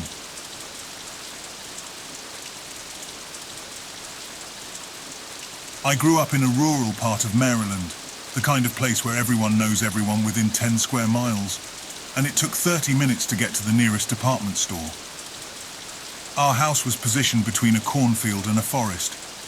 The road leading to my house was about 6 miles long, and the only people who ever drove down it were the handful of people that lived back there, and the occasional archaeological van that would do digs in the plot next to our house when the farmers would turn the fields over. We had a few paranormal experiences in that house. I'll briefly mention a few of those before telling you the story. One day I was in my room upstairs playing piano, and I heard a loud bang on the wall outside my room. My parents said something like, "What the H was that?" And when I walked out of the room to ask them the same thing, my piano started playing the pre-installed demo songs completely unprompted. It freaked all of us out enough that we called my brother, who was in college at the time, to tell him about it. And years later, he let us know that when we called him that night, he heard a deep laugh in the background of the phone call and was too afraid to tell us about it at the time. Another odd occurrence was when I was sitting in the sunroom and watched my brother walking through the front yard toward the door. I turned and looked into the living room, only to see my actual brother sitting on the couch wearing a different shirt than the doppelganger that walked by the window. My parents would also hear me talking in the house pretty frequently when they knew I wasn't home. Anyways, in 8th grade I had this witch experience that I haven't been able to shake, and I had other people with me. My friend's dad was driving me home in his 3-seater truck with my friend sitting between us. We got to the stretch of road where we could see my house across the field. They planted soybeans that year so the corn wasn't blocking our view, and in the ditch right by the road was a figure I can only describe as a witch. We all saw her. We drove right past her. The ditch lining the road was about 2 feet deep and somewhat overgrown, and we could only see the upper half of her body, as if she was sitting cross-legged in the ditch. She was wearing an off-white nightgown that was stained brown, and her hair was black and tangled. She was looking up into the sky, with her arms extended toward the sky, and she was rocking in a circular motion. I know it sounds fucking ridiculous, but all three of us were totally uncomfortable. My friend's dad was rough around the edges carpenter, no bullshit kind of guy. I remember really feeling scared when he asked us, "What the H was that?" She didn't look like a homeless person or a drug addict, and we were so far from any town we literally never had a single person in the 20 years I lived there wander into our area who didn't belong there. She looked like she came from another time period and was sitting in our ditch trying to summon a tornado.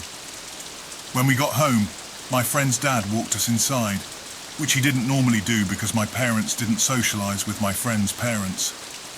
He came in almost as if he wanted to kill time to not drive back by her again. He told my parents what we had seen, and we couldn't see her from our house, so we called the police just in case it was someone in need of psychiatric help. My friend and his dad left after a couple minutes, and the police came about 20 minutes later and said they didn't see anyone in the ditch and couldn't find anyone walking in the fields or roads in the surrounding area. My friend's dad called us once they got home and said that by the time they drove by the spot on their way home, she was gone. I truly cannot explain it. My friend's dad has since passed, but my friend says they still talked about it every now and then in the years following.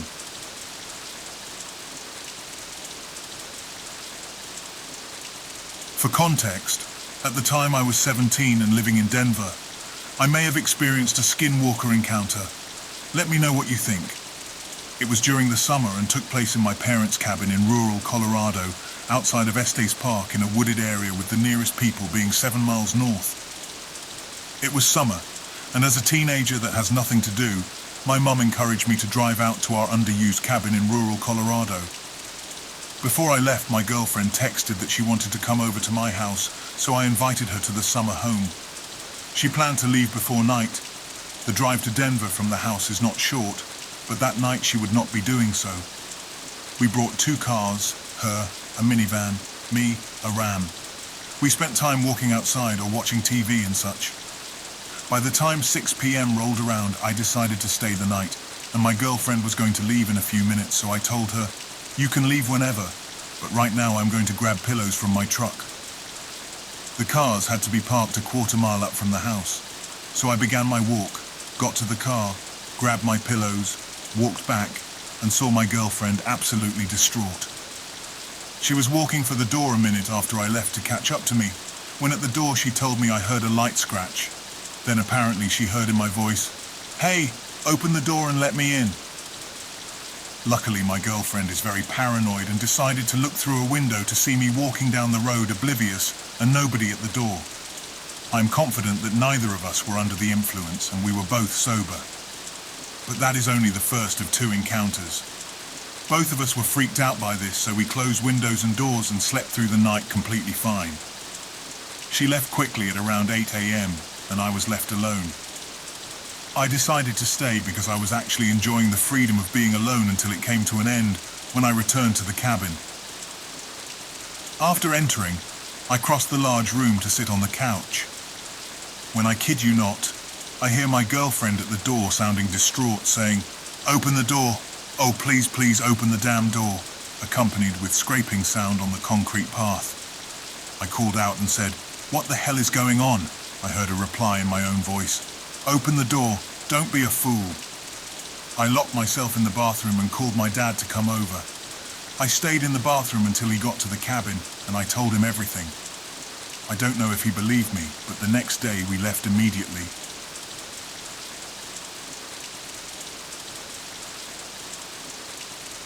I had an encounter a couple of years ago where I was in the woods near a river when my machete disappeared.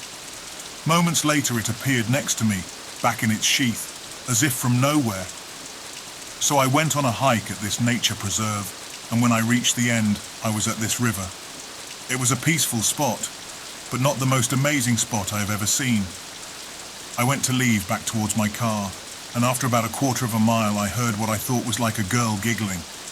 I assumed some people must have been coming down the river on a boat or something.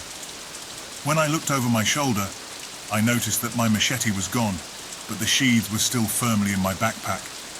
I figured I must have dropped it when I stopped, so I turned around and went back. I looked all over the place for it and no sign of my lost machete. I figured this place seemed like a good spot to set up a trail cam because there was a lily pond pretty close to the river where I thought wildlife would come to drink.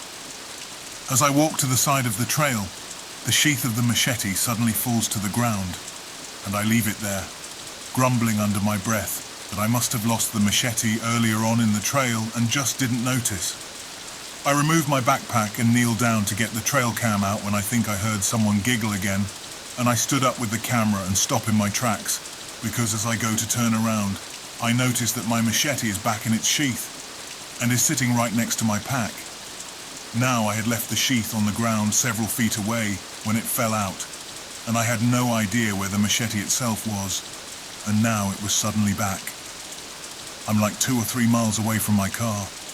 I look around and see nothing and no one. I squat back down and start putting my camera away as I feel myself about to freak out and get a hold of myself somehow. Calmly put my backpack on and then walk back over by the riverbank where it was wide open. I did not grab the machete. I left it where it was. I felt like there was no way a person had snuck up on me like that, and I never heard nor saw anything other than that weird giggling. I figured if something could do all of that without being noticed, then I definitely couldn't fight it. So I lit up a cigarette and then said, "Thank you for not taking my head off. I respect the forest, and I'm not here to mess anything up. I'm going to leave now." I then grabbed the machete and walked out of there, feeling like it would disappear again. I held it in my hand the whole way back. I still don't know what happened. Anyone have any idea what I encountered? I've tried to research but couldn't find anything that sounds like what I experienced.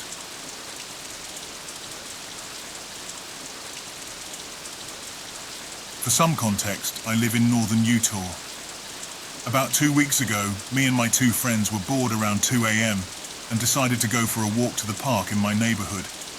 It's a pretty small park with one playground, but it has a gully that leads to a walking path near a stream that leads all the way up the canyons in the mountains. I've been to this park a lot since I was little, and I've already had a couple experiences in the past there that seem not human. We got to the park and it was completely dark. The lights that usually turn on at night at the park were off, or maybe it was just late enough that they turned off, but still, it was pitch black. We entered the side of the park where the playground is, and kind of just walked around for a minute and sat on the swings. Then my friends convinced me to walk into the gully with them. I was already terrified to walk in that gully in the daylight. Against my better judgment, we started walking down the path and had to use our phone flashlights like a scene from a horror movie, since we couldn't see almost anything in front of us. My friends were laughing, but I was already really anxious, and so we kept walking around, and they kept trying to convince me it was fine. But I was genuinely really scared, and felt like I was being watched until we got out of the gully.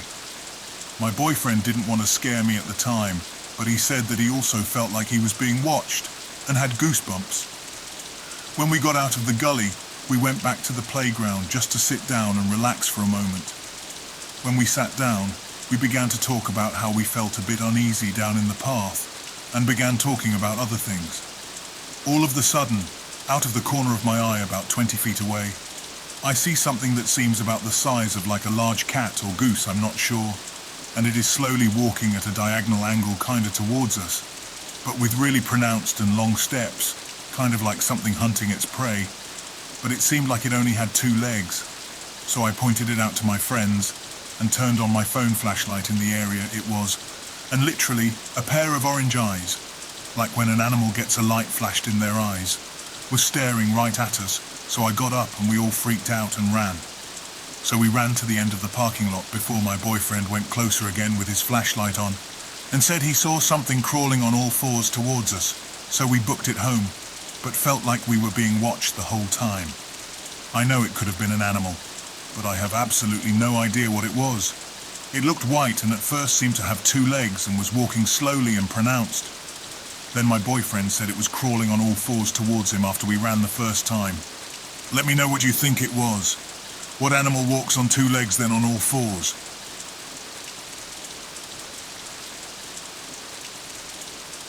I was at the mall a little over a month ago, and I went to this one store because it was having a huge sale, and my mum likes that store, so we went in.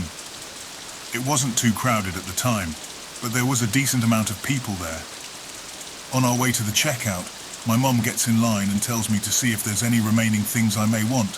So after surveying for other items, I grab 2 candles and turn around, and I'm almost face to face with someone who looks exactly like me, but younger. When I was younger, I'm talking like 13 or 14, and I'm a senior in high school.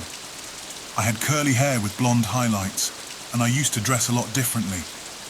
She had the same exact hair I had before I dyed it curl pattern and all, 3 piercings on each ear, just like I have, and this same pair of distressed jeans I wore religiously. What really made me freak out was the earrings. I lost a pair of earrings that my mum gave me.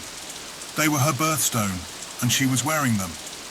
Earrings I thought I would never see again right in front of my very eyes on someone who looks just like me. I don't even remember the rest of the day. I was pinching myself on the way out. I've been thinking about this all summer. I have a photographic memory, so I remember seeing the exact same birthmarks I have on my face, exactly the same on hers. I heard it's not a great idea to make eye contact with a presumed doppelganger, so I just sprinted out of there. I'm not sure if I met my doppelganger, or if it was possibly a younger version of myself. All I know is that I have this gut-wrenching feeling that I'm going to see her again. Does anyone know what this means?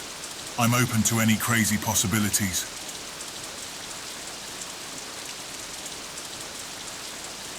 When my brother and I were about 16 and 14 respectively, we went on a walk to our local convenience store for snacks. It was the middle of the day during summer break, and we were just bored. While we were walking, we talked about local legends a bit, and eventually we came to the topic of a really weird house not too far from our own. It was right on the corner of a main and side road, and from the naked eye it didn't seem too creepy or out of the ordinary. But if you go down the side road it's connected to for about 50 feet, you'd see that in their backyard stood an average-sized shed, but covering the outside of the shed walls was every kind size of cross you could imagine. My brother and his buddies discovered this place while they were on a night walk, as opposed to the day walk my brother and I were currently on.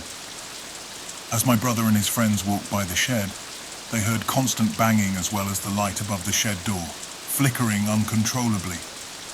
All this being considered, my brother and I decided to stroll by during the day to get a better look at the place, and possibly the people that inhabit the house itself, to see what they're like. As we approached the house on the main road, and veered right down the side road that would take you past the shed, we noticed there was people that lived in the house. They seemed like normal people. Maybe 2 men and 3 women, all helping unload what looked like groceries from a pickup truck. This is where things get a little weird. As my brother and I are passing the shed, we pull out our phones to take pictures of it, and then it goes deathly silent. No more cars are driving by, no more chatter among my brother and I, and no more sound coming from the people that live in the house who are unloading groceries. The abruptness of the silence was enough to make both of us look up from our phones, and staring at us now motionless was every one of the people that lived in the house. It felt like something from a movie. Every slight movement I made, I could feel their eyes following us. We didn't even finish taking the pictures because we were so shook. My brother and I went back a couple weeks later with the same curiosity, only to find the shed torn down, and in its place a door leading into the ground.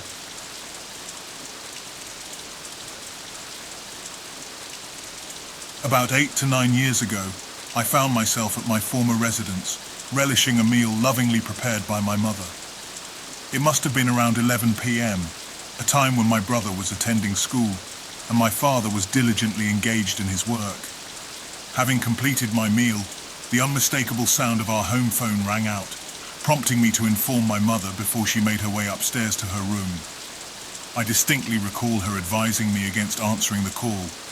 However, my innate curiosity got the better of me, and as she retreated to her room, I succumbed to the urge to pick up the receiver, longing to discover the identity of our caller.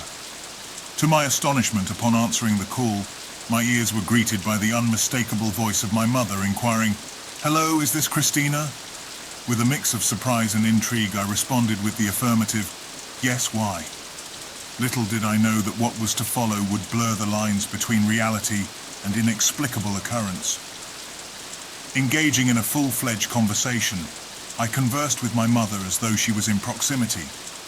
Yet the physical truth remained that she was confined to her room upstairs. In the middle of this strange conversation while talking to my mother on the phone, I thought I heard my father's voice on the line, a voice that was undoubtedly situated at his workplace. I questioned my mother about the voice on the other end of the line, confirming that it was indeed my father. Curiosity spurred me to request speaking with him directly, to which my mother allowed, seamlessly transferring the call. The conversation with my father only heightened the intrigue. He conveyed that he was preparing cereal in our kitchen, a kitchen where I myself stood, conversing with both my parents over the phone. As the conversation continued, my emotions wavered between awe and unease. My attempts to understand these voices and realities were met with a strange sensation. With skepticism growing, I contemplated a daring move, addressing my brother's presence at school. A nagging suspicion whispered that perhaps my parents were orchestrating an elaborate prank. My inquiries yielded an unsettling outcome. The voice of my brother emanated from the phone, bridging the gap between my perceptions and the realm of my questions. This uncanny interplay between myself and the voices on the line released a flurry of emotions. Overwhelmed, I abruptly terminated the call, retreating from the curiosity that had enveloped me. The result of this experience did not end. The persistent ring of the telephone compelled me to reconsider my stance, my initial retreat from the unknown. With hesitance and apprehension, I once again lifted the receiver, plunging back into the unexplainable. Questions regarding my hasty exit were asked, prompting me to conjure a convenient excuse rooted in the mundane: bathroom urgency.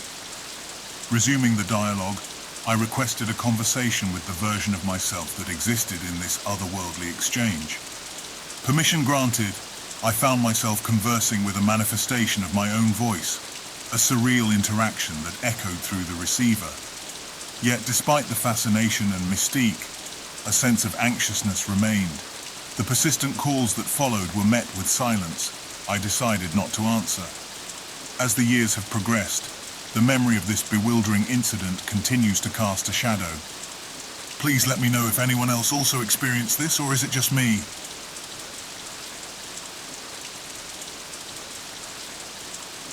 About 2 years ago, I lived in an old house outside of city limits in western Alabama. Wild hogs are considered a nuisance in this part of the country, and thus are a year-round game. The land wasn't mine, but it was a legal hunting ground, so my landlord gave me and my friends explicit permission to take care of any hogs we came across. So a lot of the time, especially during the winter when this encounter took place, I was posted up on my back porch with a cigar and a gun, either by myself or with company. This land wasn't very clear. In fact, we only had about 20 feet from the porch to the tree line. Then it would go down a hill and the brush would get thicker.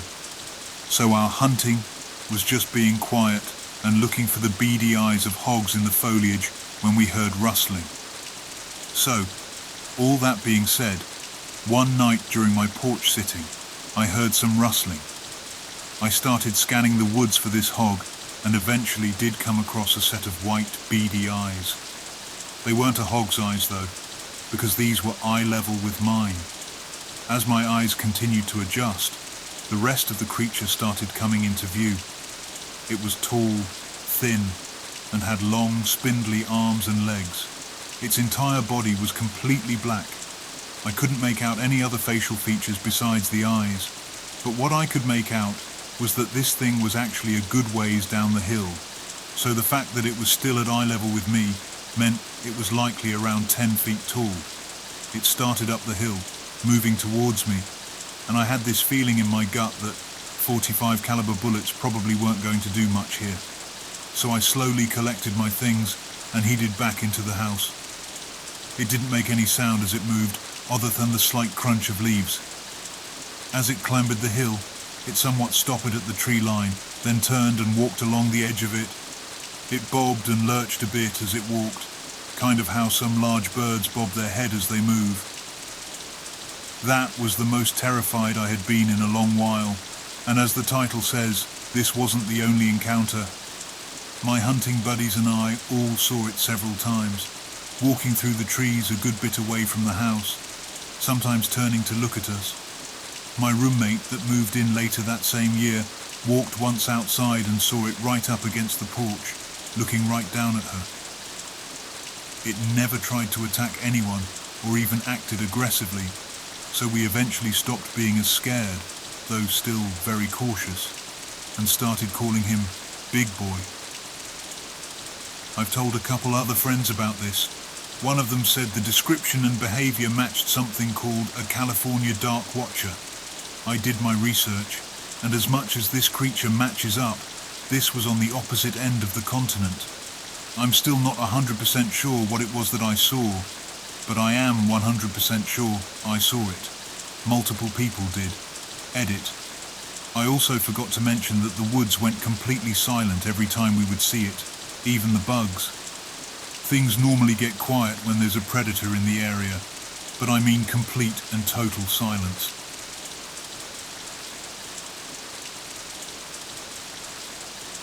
So I was recently reading stories on Reddit of cryptids, and I came across one today that seemed eerily similar to an event that happened to me not too long ago. So for context, I was 16 at the time, and my family would go hunting at a deer lease in Comfort, Texas. This was my first year hunting a stand by myself, which I was really excited about. So we got to camp, and first day and night pass, I saw no deer. I was a little disappointed to have not seen any deer at the stand either time I went out. Flash forward to next day, I decide to hunt a different stand in the morning, on the other side of camp. Tons of doe, but no bucks, so I went back to camp and decided to try the stand from the previous day one more time. Keep in mind, my first hunt of the day takes place from around 5 a.m. to 10 a.m. and my night hunts from around 5 p.m. till sundown. So I have my dad drop me off at the stand and he wishes me luck. I thank him and he drove off. The hunt was going great. But for some reason, the bucks seemed to be running towards my feed. I thought they were running after doe because they were in rut or something. Anyway, I finally see a big 12-point and I got it. So I'm waiting in my stand now for my dad to come pick me up. The sun starts to completely set, so I get out of my stand to go walk and stand by my deer for pickup. But as I was walking, something I hadn't seen in my stand was in the woods to the left of me. I heard it first rustling and then steps. Finally, I saw its head peer out from behind the tree. A massive buck is what I thought at first. Excited, I got onto one knee and shot at it. Not even putting my ear protection on. The shot 1/10 the distance from the other deer I shot. Yet when I thought I hit it dead in the chest, it stood there totally unfazed, before stepping out completely and just staring at me. Here I started to panic. This massive buck is staring me down after I shot at it. It's going to charge me. I reload my rifle and take another shot, and I reload it again and take another. Still nothing, as it stared at me. It tilted its head as if taunting me or trying to understand my desperation. Its eyes were lifeless, and it began to walk towards me, and I finally closed my eyes and shot at it one last time. I heard it jump, and it slowly walked back into the tree line. Its eyes not leaving me once until it was fully back into the woods. The thing that haunted me even more is I swore I saw it smirk at me as it was leaving. Not 10 seconds later, I hear my dad's truck. We throw my deer in truck, and my dad asked what all the shooting was. I told him the story, and he brushed it off as crappy aim. After a while, I kind of convinced myself of that too. But now later, as I have shot deer off the truck bed while it's moving, I've taken the same kneeling shot at worse angles and hit it. And now I read a story about something called a not deer, and it just seemed so accurate to what I had seen. At first I thought maybe a skinwalker, but I don't know now. I haven't seen it out there since, but I was wondering what people thought of it. Was it just crappy aim, or did I really experience something supernatural?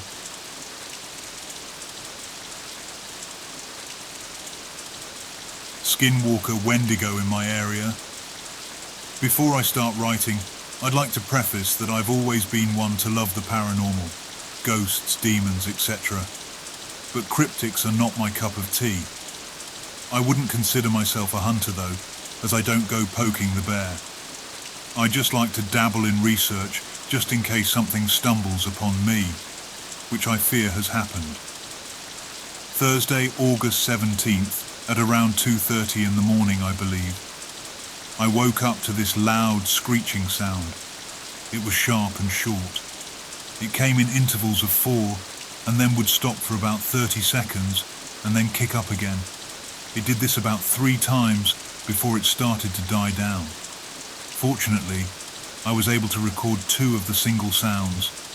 Immediately, I sent my friend, he will remain anonymous, the audio He's really big on this kind of stuff, and he said that the sounds were coming from a Wendigo. Obviously, I'm here almost peeing myself because the screeching woke me up, and I've never had anything like this wake me up before. I've been living in the mountains since 2019, so I've heard my fair share of animal noises, and this wasn't like anything I've ever heard before. The friend just told me to make sure my windows are locked and keep an eye on my pets, which never leave the house anyways. I feel I should mention that I do have chickens, but they are more my stepmom's responsibility. Anyway, after that I ended up reading a little on the creature, and then ended up going back to sleep. Because at this point it was 3 in the morning. Even being super into the supernatural, I have never experienced their presence. It's one thing to hear stories, but being at the telling end of that story is so different and sends chills down my spine. Does anyone else also have a story to share so I don't feel so alone? Or advice on how I can keep myself safe? I'm not one to poke the bear, but if I just leave it alone, it should leave me alone too, right?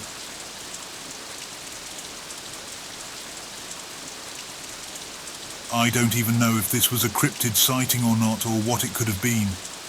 I live by a lake in Southern California, small city that you pass through. Never heard any stories of monsters or cryptids around here. The worst we have to deal with is bears, bobcats, cougars, mountain lions, etc. Me and my girl went for a late night walk to the lake to sit on the sand for some drinks and other activities. There's an entrance to the lower lake that you can walk into from the road. It was dark, and you couldn't see the grass 5 yards away from you unless you were on it. There was enough light to see the road, but nothing else. I'm about to be 30 soon, and have lived here my whole life, so I know what a bear or big cat sounds like. What we heard was none of that. From the shadows in the grass, we heard this deep, guttural growl, almost like it was telling us, "You're not supposed to be here." I stopped me and my girl from walking any further, and when I tell you the primal fear, I got that we shouldn't be here, and whatever that was, wanted us out, immediately.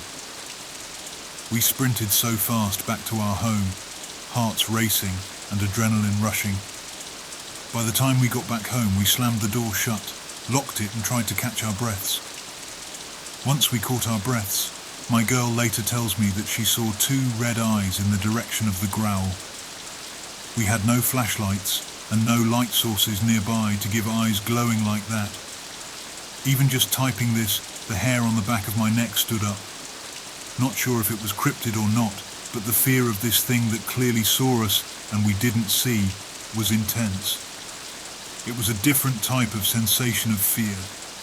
It was a type of fear where something was unexplainable here, where when I come across a bear, my senses typically tell me to remain calm, but this was different.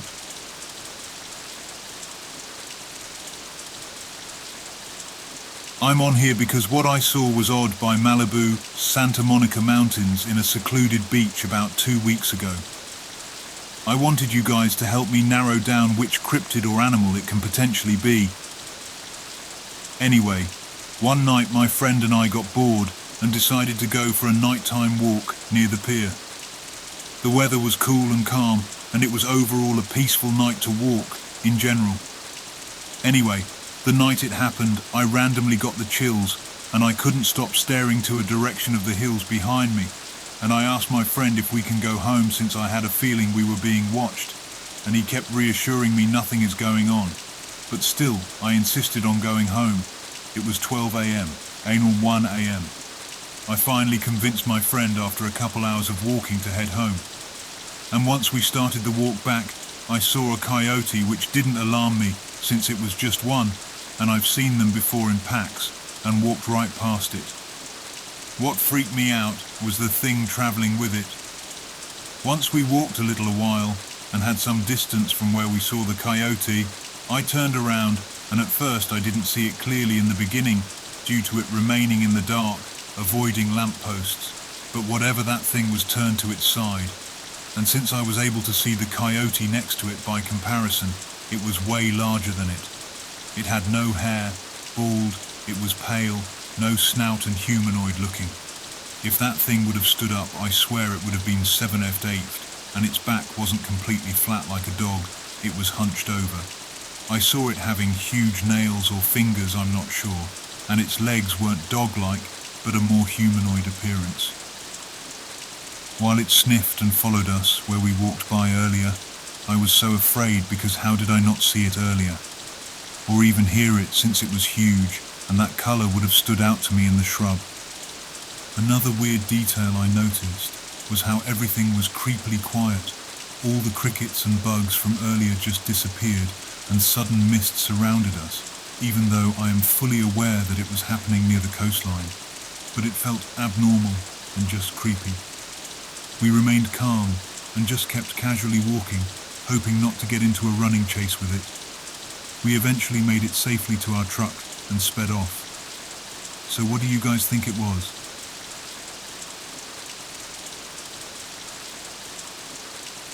I've been a mortician for over a decade and have never had any issues with anything paranormal. Around 6 months ago, a new girl started working at the funeral home. She and her family claim to be sensitive, do different divination rituals, and are psychic. She's even admitted to me she has done black magic to get back at an ex-boyfriend, which I find disturbing, but here's the deal. Like I said, nothing has ever happened to me regardless of the funeral homes I've worked in. I've been there alone all hours of the night. Nothing. So the past few months, weird things have started happening. My other co-worker has had weird things happen at her home, like things randomly appearing. Her son is sleepwalking and speaking to someone outside, or pictures are flying across the room. At the funeral home, we've heard whispering on multiple occasions and doors slamming. Now comes my turn. The other night I'm embalming alone, and I thought I kept seeing someone standing out of the corner of my eye, but I kept telling myself it was my mind messing with me. The door that leads outside is right outside of the room where I'm embalming. I have the door open to the embalming room. The door that goes outside has a metal bar that you pull to latch and lock it. Everything is locked, obviously since I'm alone. So no more than 5 minutes after I kept seeing someone standing out of the corner of my eye, I hear a massive slam against the metal bar on the door. It was so loud, I about had a heart attack. My main question here is, what is your opinion? Do you think it's someone I've helped over the years making themselves known, or do you think it's more? I personally think the new girl brought something with her. Her grandmother has even told her she has an attachment. I'm terrified and really don't want to work alone. I'm afraid if it's more than just a spirit, cleansing will make it more upset and make things worse. Help me, please.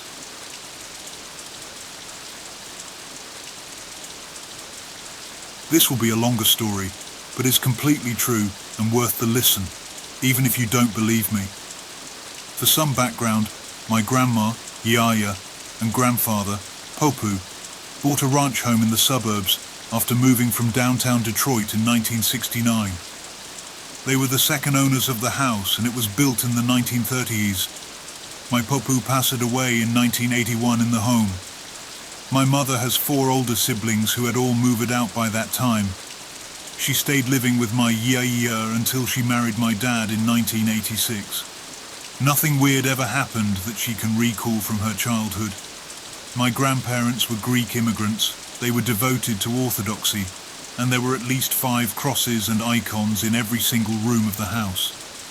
So it always felt like I was in church when I was there. The first time I recall any odd things going on was in the early 2000s. My Yaya was in her early 80s at the time, and told my mother and I one day, "Don't tell anyone, but at night before I go to bed, there are people in my bedroom that watch me." Immediately my mum got concerned that this was signs of dementia or Alzheimer's. Thankfully, it was not. We attributed it to her glaucoma. In hindsight, that makes no sense. Or that she was in a dreamlike state, but not yet asleep. Didn't hear much about anything odd after that. In 2012, my parents separated, and my 3 siblings and mother moved in with my Yaya. My sister and I had our own rooms on the first floor, and my mother and brother stayed in the basement. Odd things started to happen. The motion sensor light at the bottom of the basement steps used to go on and off by itself in the middle of the night, according to my brother. The hallway linen closet would be open in the morning, even though it was shut previously. Some banging in my Yaya's closet. All a bit odd, but nothing too crazy. One night I had a few friends over, and we were drinking in the basement when my mum was out and my brother was at my dad's. All of the sudden we heard a loud crash from a downstairs closet, and when I opened it, the metal pole, which had 3 light jackets hanging on it, was split down the middle. It was odd because there was nothing in the closet itself that would have fallen to make that sort of banging sound. I let it go and didn't think much of it. In March of 2015, my Yaya sadly passed away at the age of 95. She passed in her bedroom. We knew she was going to go soon, and before we went to bed, my siblings, Mom and I prayed over her. At about 2 a.m. I woke up out of sleep to someone saying, "My name, get up," and when I went into her room she was gone. Maybe it was a dream. I don't know, but thinking about it freaks me out. After her death, things went haywire. One night, my sister and I were watching television in the living room, and it was probably 10:30 p.m. I went to the kitchen to get something to eat. The light from the TV was bright enough that I could easily find my way to the kitchen. I looked at the back door because I felt odd. That's really the only way I could describe it. The back door had a peephole, and the light in the backyard was automatically set to turn off at 11 p.m. Normally you could see the light shining through the peephole, but I didn't. As I adjusted my eyes, I saw a large black shadow standing at the landing in front of the back door. I froze and turned my head and closed my eyes. When I opened them again, it was gone. Needless to say, after that, I felt extremely uncomfortable in the home. Prior to this, I never had any real paranormal experience. I was on the phone with my mom and simultaneously pulling into the driveway of the house. We were finishing up our conversation when I looked at the front door. It was the kind of screen door that had a white bottom and then a window that would begin at about the waist of a 6-foot adult. What I saw was my mum, kneeling in front of the door, so I only saw her eyes and her curly black hair peeking over the bottom of the window. As I was still on the phone with her, I said, "Mum, what are you doing? Stand up." And she told me that she wasn't home and would be there in a few minutes. Again, I froze, shut my eyes, and when I opened them, the eyes and curly black hair were gone. I told her I wasn't going into the house until she came home, and she didn't ask why. When she pulled in, I told her what I saw, and she said, "Honey, I was hoping none of you would see her." She went on to explain that since Yaya passed, a small girl with black curly hair and a red dress would often appear in her bedroom downstairs. She gave one specific example. She was watching TV on her laptop late at night, looked up and saw her standing in the middle of the room with a big smile on her face. All my mum said was, "Hello," looked back at the TV, and then she was gone. I guess this was their typical interaction.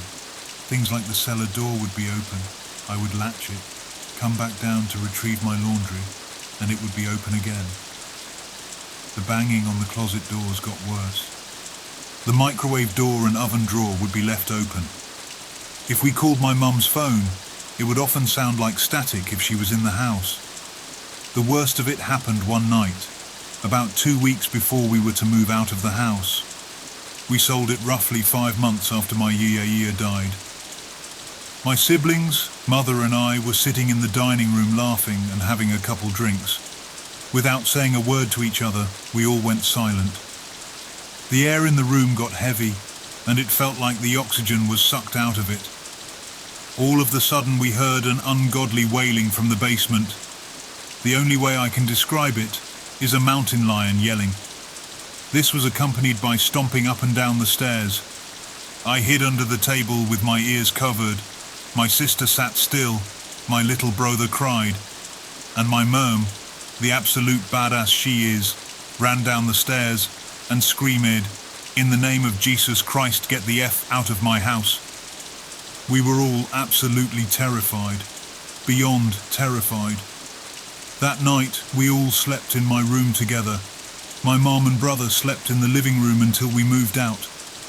Nothing too crazy happened after that night in the 2 remaining weeks we lived there. It's been 8 years since, and we occasionally talk about it. My mum's siblings don't believe it because they never had any strange things going on in the time they lived there. I sometimes wonder if the new residents have had anything happen. They haven't sold the house yet, at least. Since my family has not experienced any type of paranormal things going on, but wow, I do not want to live in a haunted house again.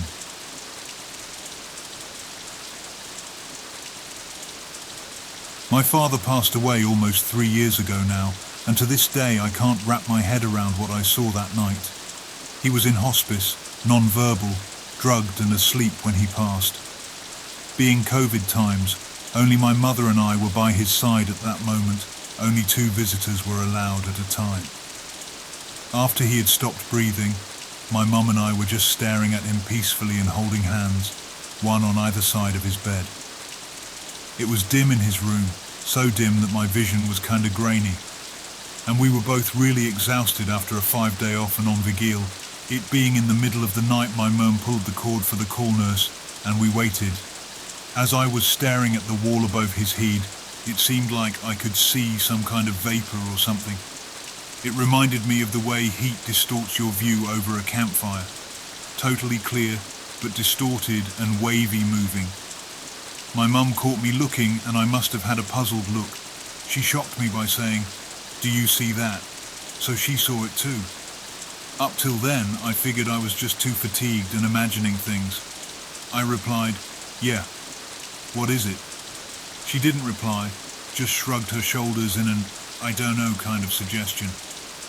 Usually she would be one to try to take the opportunity to point out some kind of religious proof. She is very Catholic, and I am not. I said, let's switch sides, because I wanted to see if it was the same from her vantage point. So we got up and did that. I reached out to see if I could feel any heat emanating from my dad's head, but nothing. I was really trying to figure this one out and find a logical explanation. It's not like he would have had that much more heat than before coming out anyway, considering that his body wouldn't be making as much. And surely not enough to distort the air. The room wasn't cool at all, as my dad always complained of the cold. This went on for a long time, maybe 20 minutes or more. Then the nurse came in, and we were asked to step out for a minute. When we came back in, the window had been opened by the nurse, and a fresh breeze blew in. The nurse explained that they always open a window to let the spirit escape, which was news to me. My dad was covered at that point, and there was no more of that phenomenon. Guys, what did I see? I'm a skeptic. I don't know if I believe in the realm of the spirit, although I find the idea interesting. Please let me know.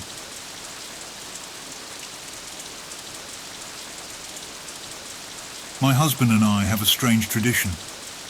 A few times a week we go for a walk around our local strip mall at night. It's a way for our kids to burn off some extra energy before bedtime. Just a quick little trip, then right to bed. Usually, a few stores are still open. But tonight, since it was Sunday, everything was closed. Still, we got the kids out and headed for the brightly lit walkway. "Ha! Look," I said, pointing to the open sign at the thrift store.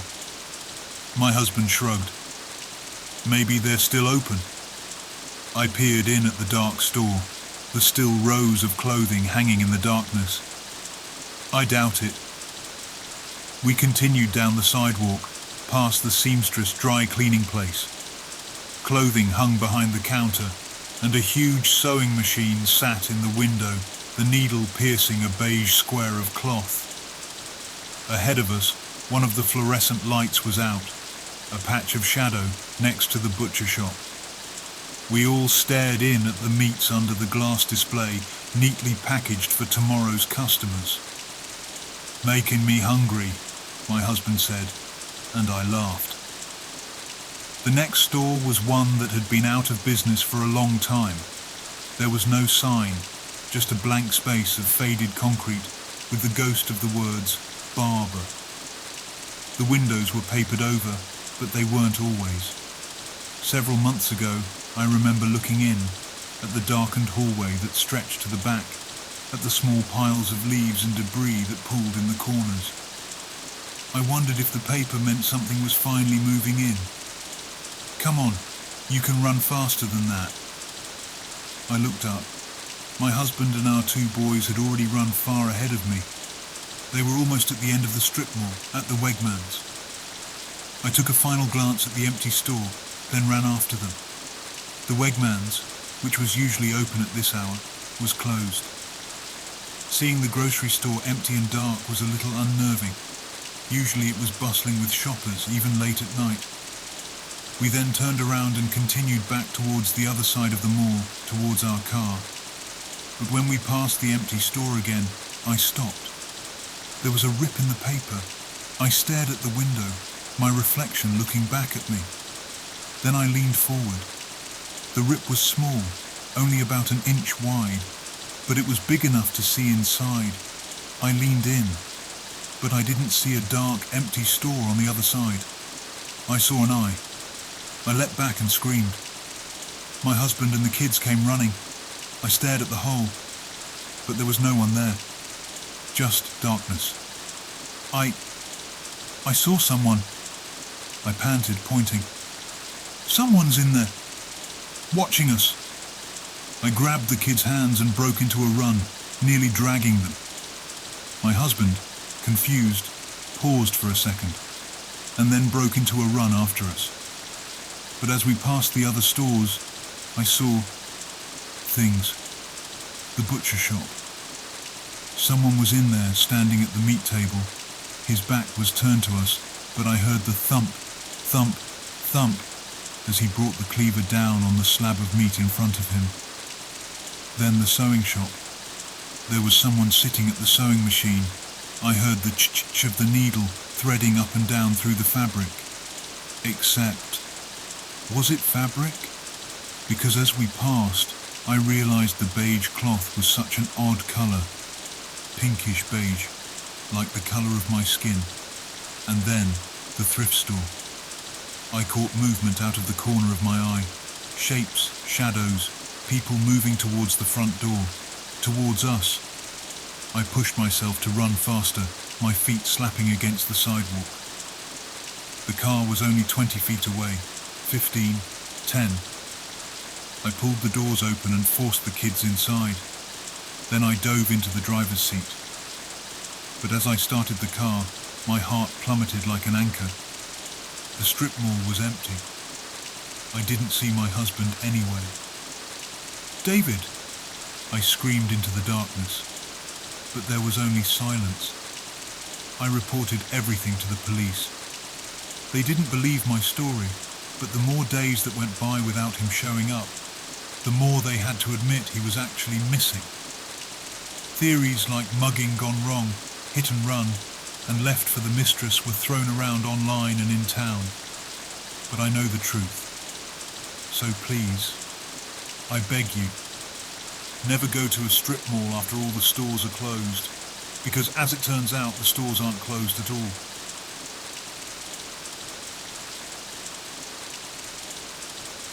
You know, a big flaw from being in a suburban hotel where you typically need a car to access is that the property is more wide than it is tall, and there are typically side doors that guests can access at any time with their room key, usually out of view from the front desk.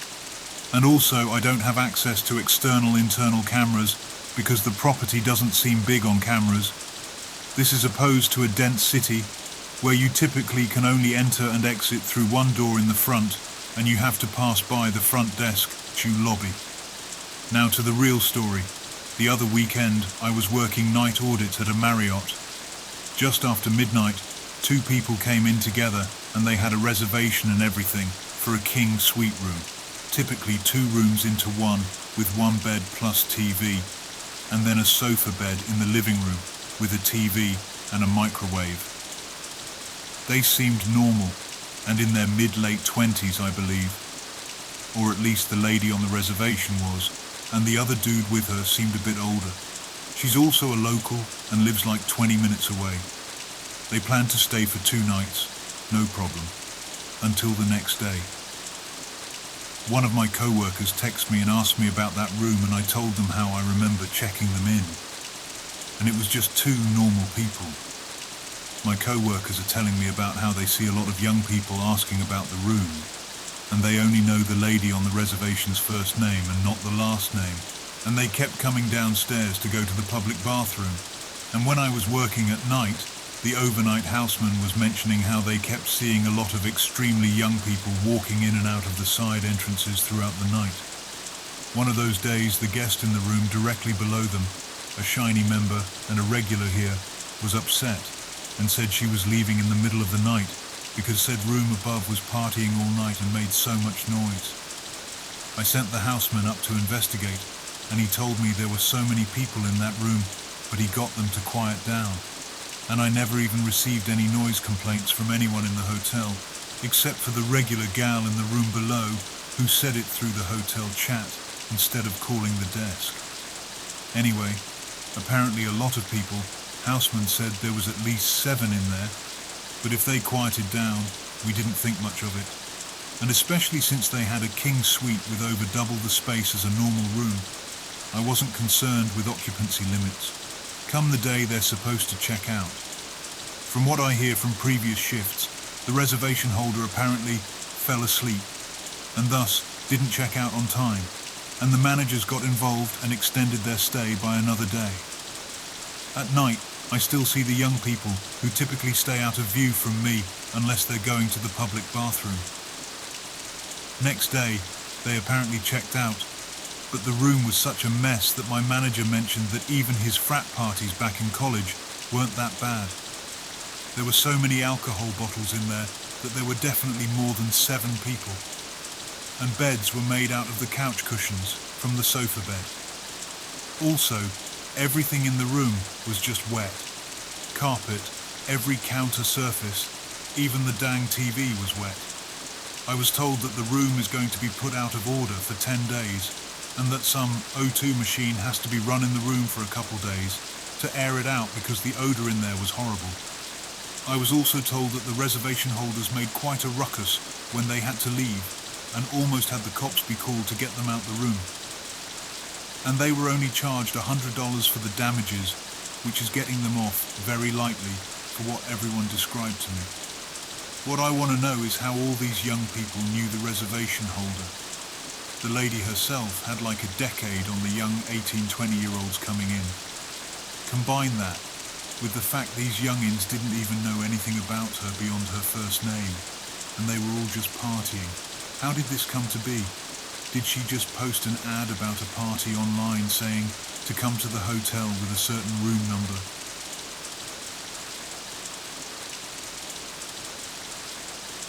For some context, I'm a 24-year-old male, and one night I walked home alone, like I usually do, because my long shift at the gym was over. Plus, gas prices have been too high lately, and I wanted to save some money for college and drive less. I usually cut across a local park to get home because it's 5 minutes faster. I worked a doubler, so this time I didn't leave until midnight. This night was eerie, with a full moon casting and a natural glow over the surroundings. The air was still, and the silence felt calming. As I walked along the familiar path through the park, I noticed something strange, the sound of footsteps behind me. I turned around, expecting to see another late-night walker, but there was no one in sight. My heart raced, chalking it up to my imagination playing tricks on me in the darkness. I continued walking, trying to shake off the unease, but the footsteps persisted. Every time I stopped, they stopped. When I sped up, they matched my pace perfectly. I felt a shiver run down my spine, and I couldn't shake the feeling that someone was right behind me, imitating my every move. As panic began to creep in, I quickened my pace, determined to reach the park's exit. The footsteps kept echoing behind me, growing more and more pronounced with each step. My mind raced with possibilities. Was it just a prankster messing with me, or something more sinister? I reached the edge of the park and stepped onto the dimly lit sidewalk. hoping that the change in environment would put an end to the bizarre situation. But to my horror, the footsteps continued, transitioning seamlessly from the park's gravel path to the concrete walkway. My heart pounded in my chest as I cast furtive glances over my shoulder, catching only fleeting glimpses of shadows that seemed to move in tandem with me. I felt trapped, my usually short walk home now turning into a nightmare. My fingers fumbled for my phone, and I dialed a friend's number, my voice shaking as I explained the situation. They urged me to stay on the line, offering a lifeline of comfort as I hurried through the dark streets. With their reassurance, I managed to regain a sense of composure and started making my way toward a more populated area. As I neared a busy intersection, the footsteps finally ceased. Relief washed over me, and I leaned against a street lamp, trying to catch my breath. My friend's voice still echoed in my ear, a reminder that I wasn't entirely alone on this creepy night. Looking back, I'm not sure what those echoing footsteps were, or why they chose to haunt my walk home that night. But one thing's for certain, I will never work a double shift again if it's this late at night. I've even chosen a different route despite it being 5 minutes longer. What did you guys think it was? Has anyone else experienced this before? Or is it just me?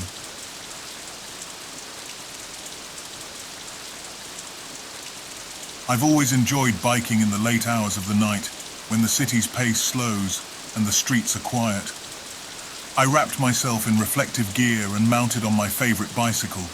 I glided through the quiet streets, the rhythmic motion of cycling soothing my mind and numbing the stresses of the day. This particular night was no different as I rode through the quiet city. The glow of the city lights created an otherworldly tapestry, casting long, exaggerated shadows that danced across the pavement. The rhythmic hum of my wheels was the only sound that permeated the silence as I followed the usual routes. Each turn a well-practiced routine that allowed me to disconnect from the outside world. As I approached a dimly lit intersection, I heard some activity that caught my attention. 2 cars were carelessly parked, and they were engaged in a heated argument. Curiosity got the better of me, and I eased off the pedals, coasting closer to the noise. My eyes widened as I spotted a glint of metal in the hand of one of the figures.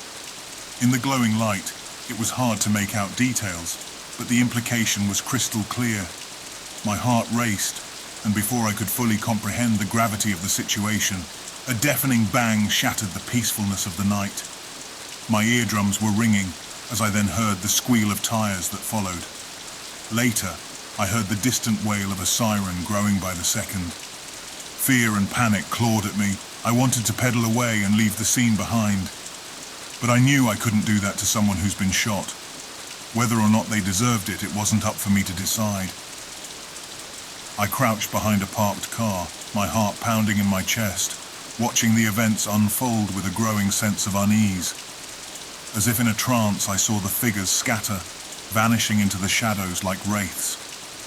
Left behind was the lifeless body of a man, which was tough to see. The distant wail of sirens grew closer, casting an eerie blue and red glow over the scene. I had to make a choice to stay and potentially put myself in danger, or run away so I don't become the next target. The sirens grew louder, the police inching closer to the scene. Taking a shaky breath, I fumbled for my phone and dialed 911, my voice quivering as I relayed the harrowing events I had just witnessed. As the sirens grew deafening, the figures dissolved into the darkness, leaving an unsettling silence in their wake. The police arrived quickly as they conducted their investigation. I emerged from my hiding spot, my legs feeling like lead as I approached an officer, recounting the details I had shared with the dispatcher. The officer thanked me for my cooperation, advising me to stay nearby in case I was needed for further questioning. I nodded, my heart still racing as I watched the investigation unfold before me. The scene was finally cleared hours later. The officers departed, leaving me alone with my thoughts and my bicycle resting by my side. You see dead bodies in movies, but you know that they are fake. It's a completely different experience when you see it in real life. I never thought seeing a dead body would shock me the way it did, but it did. The sun was slowly coming up, and I knew I needed to get home. From that night on, I took a break from riding my bike at night for a couple of months. After that, my girlfriend told me to keep biking and that I should be safe and to not worry anymore. I don't know about that, but I did start biking once a week, hoping it was as quiet as it usually was. Nothing happened like that again, but still I have PTSD from seeing the dead body on the side. Every time I pass by it, I'm reminded of the horrible scene. I should get counseling, but I don't know.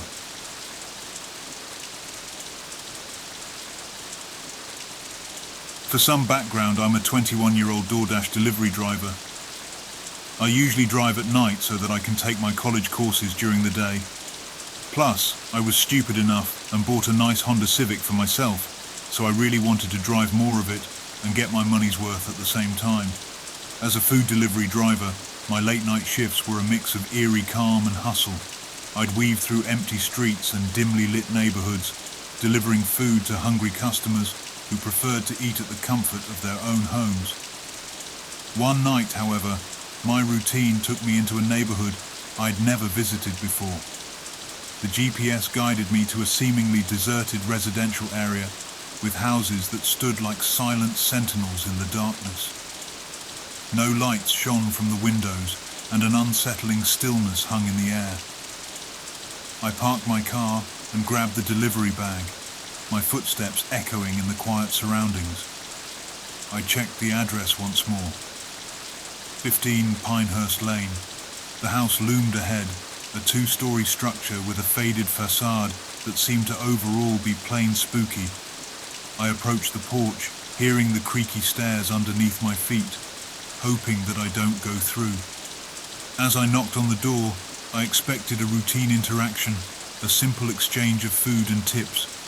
But the seconds stretched into minutes, and there was no response. I knocked again, louder this time, my knuckles tapping against the wood. Just as I was about to call the customer's number, the door creaked open.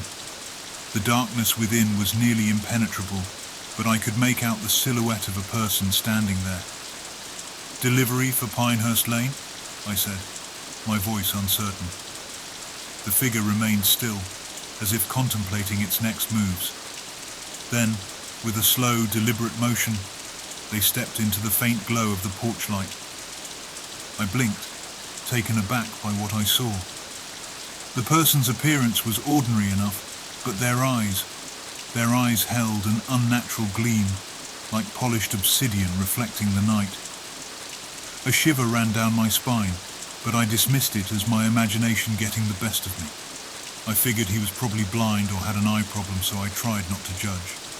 Just seeing that at first freaked me out, but I kept my composure and said, "Here is your food, sir," I said, holding out the bag. The figure took a step forward, and a strange aroma wafted from the darkness. It was a mix of damp earth and something sweetly acrid. Their fingers, long and delicate, reached for the bag, and as their hand brushed mine, a coldness seeped into my skin. The hand retreated, clutching the bag close. Without a word, they turned and vanished back into the house, leaving the door slightly ajar. The air grew colder, and a sense of unease settled over me. I glanced around, wondering if I should just leave or stay for a tip. As I was about to do just that, a faint whisper reached my ears. My heart pounded, and I took a step back, my gaze fixed on the partially open door. Another sound followed, the gentle rustling of leaves, as if a breeze had swept through the house. With a growing sense of dread, I realized that the door was slowly swinging open, revealing the darkness within. My instinct screamed at me to flee, but my curiosity held me in place. I took a hesitant step forward, peering into the abyss. What I saw defied explanation. The interior of the house seemed to stretch and shift, the walls pulsating with an otherworldly rhythm. I noticed candles as I peered more into the living room from outside.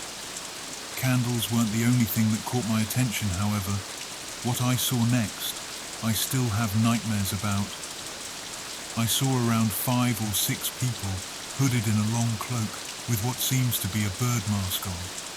They stood in a circle around the candles, staring at me. Panic clawed at my chest as I stumbled back, my heart racing. I heard what sounded like chanting. The melody grew louder, a haunting tune that burrowed into my mind. I finally snapped out of it and turned and ran. My adrenaline pulsed through my veins as I raced to my car. Back in my car, I sped away, leaving behind the freaky house.